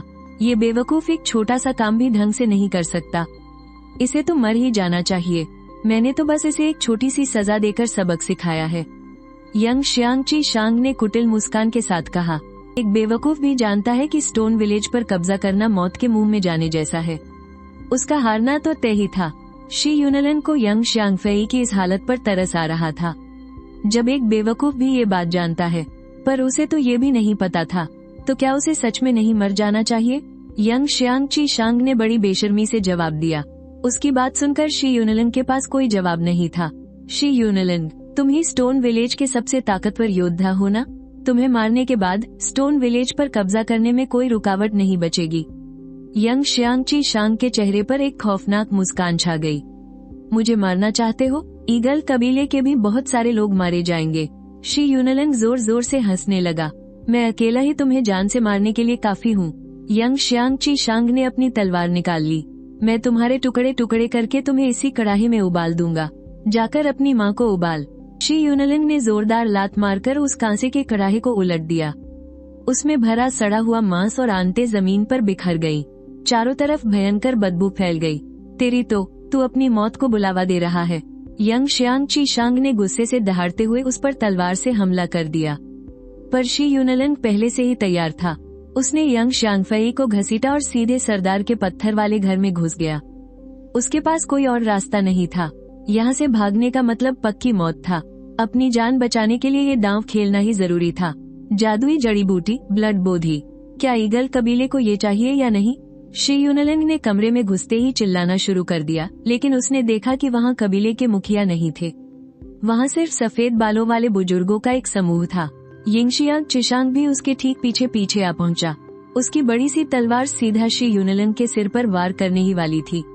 अरे बेवकूफ, खुद ही मौत के मुंह में आ गया। अशांग, उसे बोलने दो, एक सफेद बालों वाले बुजुर्ग ने धीमे से कहा। वह चरम रक्त अवस्था में है। इसकी बात खत्म होने के बाद सुनहरे गरुड़ के बुजुर्ग को इसकी बलि चढ़ा देना। अभी कोई देर नहीं हुई है। यिंगशियांग चिशांग ने तुरंत अपनी तलवार म्यान में रख ली। लड़के, जल्दी बक। बोलने के बाद सीधा खौलते कड़ाही में कूद जाना। उस चमत्कारी जड़ी बूटी का पता सिर्फ मुझे मालूम है। शी यूनलिंग जानबूझकर रुका और उस बुजुर्ग की तरफ देखने लगा। आप कौन हैं? बुजुर्ग ने मुस्कुराते हुए कहा। मैं यंग चांगलिए हूँ, सुनहरे गरुड़ रक्षकों का सेनापति। गरुड़ कबीले में मेरी बात का कुछ मान है। आसमान चीरने वाले, सूरज का पीछा करने वाले और नदी के 2 टुकड़े करने वाले। तो आप गरुड़ कबीले के सबसे महान योद्धा यंग चांगलिए हैं। शी यूनलिंग थोड़ा हैरान रह गया। अपना आसमान चीरने वाला छोटा भाला निकालिए, जरा मैं भी तो देखूं। ये सुनते ही आसपास के सभी बुजुर्ग गुस्से से चिल्लाने लगे, लेकिन यंग चांगलिए को बिल्कुल गुस्सा नहीं आया। उसने गरुड़ को बुलाने वाली सीटी बजाई और एक बड़े से सुनहरे गरुड़ ने अपना सिर अंदर किया। उसने मुंह से 2 सुनहरे छोटे भाले उगले जो पत्थर की जमीन में गहराई तक धंस गए। तो क्या इन्हीं भालों ने उस सफेद बालों वाले प्राचीन वानर को मारा था? शी यूनलिंग ने एक भाला हवा में घुमाते हुए पूछा। बिल्कुल सही, अगर तुम्हें ये पसंद है तो रख लो। यंग चांगलिए हंसा। सच में? शी यूनलिंग का चेहरा खुशी से खिल उठा। क्या मैं सच बोल रहा हूँ? ये तो इस बात पर निर्भर करता है कि तुम्हारी नीयत कैसी है। यंग चांगलिए का चेहरा एकदम शांत था। शी यूनलिंग ने तुरंत उस जड़ी बूटी के बारे में सब कुछ उगल दिया। उसका इरादा साफ झलक रहा था। वो गरुड़ और सांप कबीलों को खजाना ढूंढने में उलझाकर शिगांव के लिए थोड़ी राहत का वक्त चुराना चाहता था। कुछ ही देर बाद यंग चांगलिए ने आखिरकार अपनी चुप्पी तोड़ी। मैं तुम्हें यह आसमान चीरने वाला भाला दे सकता हूँ, लेकिन अगर तुम वो जड़ी बूटी नहीं ला पाए तो तुम्हें इसे वापस करना होगा। बहुत बहुत शुक्रिया यंग चांगलिए जी। शी यूनलिंग ऐसा दिखावा कर रहा था जैसे उसे कोई अनमोल खजाना मिल गया हो, पर अगले ही पल यिंगशियांग चिशांग गुस्से से आग बबूला होकर चीखा। शी यूनलिंग, वो भाला नीचे रख दे। अशांग, अभी हमारा मकसद ज्यादा जरूरी है, यंग चांगलिए ने बड़े शांत स्वर में कहा। यिंगशियांग चिशांग फौरन चुप हो गया। इसके बाद यंग चांगलिए ने उसे 3 सुनहरे गरुड़ बुजुर्गों को साथ ले जाने का आदेश दिया और हरे शल्क वाले गरुड़ों की 100 सैनिकों की टुकड़ी के साथ तुरंत खजाना लाने के लिए निकल पड़ने को कहा। तय किए गए वक्त से पहले ही। क्या सांप गांव वाले तैयार हो पाएंगे? शी यूनलिंग ने त्योरी चढ़ाते हुए पूछा। उसे तुरंत समझ आ गया कि यंग चांगलिए जानबूझकर इतनी जल्दबाजी कर रहा था। यंग चांगलिए ने उसकी पीठ थपथपाई। रक्तबोधी सांप गांव के लिए बहुत मायने रखती है। वो लोग जल्दी ही सब इंतजाम कर लेंगे। शी यूनलिंग का दिल बैठ गया। ये यंग चांगलिए बाहर से जितना शांत दिखता था, असल में यिंगशियांग चिशांग से कहीं ज्यादा कमीना और खतरनाक था। उसे वो भाला देना यिंगशियांग चिशांग को जानबूझकर भड़काने की एक चाल थी, ताकि खजाना लाते वक्त वो रास्ते में ही उसका खेल खत्म कर दे। यंग चांगलिए नाम का ये बुढ़ा तो बहुत ही शातिर खिलाड़ी निकला। इस भतीजे की एक छोटी सी गुजारिश है, यिंगशियांग फेई को भी अपने साथ ले चलो। शी यूनलैंग ने अचानक कहा, उसे आराम करने दो, उसे चोट लगी है। यंग चांगलिए ने अपने सबसे छोटे भतीजे की तरफ देखते हुए कहा। उसकी आंखों में रत्ती भर भी दया नहीं थी। उसकी चोटें ज्यादा गहरी नहीं है। शी गांव के जले हुए के मरहम से वो बहुत जल्द ठीक हो जाएगा। शी यूनलैंग अपनी बात पर अड़ा रहा। उसके साथ सुनहरे गरुड़ पर सवारी करना काफी सुरक्षित रहेगा। ये सुनकर यंग चांगलिए की बात जैसी तेज आंखें सिकुड़ गई। उसे एक पल के लिए शी यूनलैंग का इरादा समझ में नहीं आया। यिंगशियांग फे तो एकदम निकम्मा है, उसे साथ ले जाने का क्या फायदा? यंग चांगली ने अचानक बात पलटते हुए कहा, मैंने सुना है कि स्टोन विलेज में आग उगलने वाला एक जादुई पत्थर का रक्षक है जो बहुत ही असाधारण है। उसमें कुछ खास नहीं है, वो अक्सर बिना बात के भड़क जाता है और गांव वालों को ही जला देता है।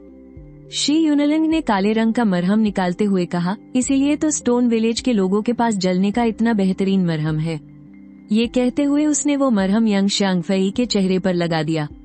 जलने का वो मरहम सच में किसी चमत्कार से कम नहीं था। बेहोश पड़ा यंग शांगफई कुछ ही देर में होश में आ गया। तभी शी यूनलैंग ने उससे कहा, तुम मेरे साथ स्टोन विलेज वापस चलो, हमारे गांव की शिकारी टुकड़ी को भी निकलना है। हमें ग्रीन स्केल ईगल पर जाना होगा। बिल्कुल नहीं, स्टोन विलेज के लोग ग्रीन स्केल ईगल की सवारी करने के लायक नहीं हैं। यंग शांग चिशांग ने अचानक ठंडी आवाज में कहा। ये सुनकर शी यूनलैंग ने त्योरियां चढ़ाई, इससे तो बहुत देर हो जाएगी। अगर स्टोन विलेज के लोग हमारे साथ कदम नहीं मिला सकते तो वो अपना रास्ता खुद ढूंढें। यंग शांग चिशांग के चेहरे पर कोई भाव नहीं था। शी यूनलैंग को अंदाजा नहीं था कि ये आदमी इतना घमंडी और तानाशाह होगा। फिर भी उसने दांत पीसते हुए गुस्से को पी लिया और कोई जवाब नहीं दिया।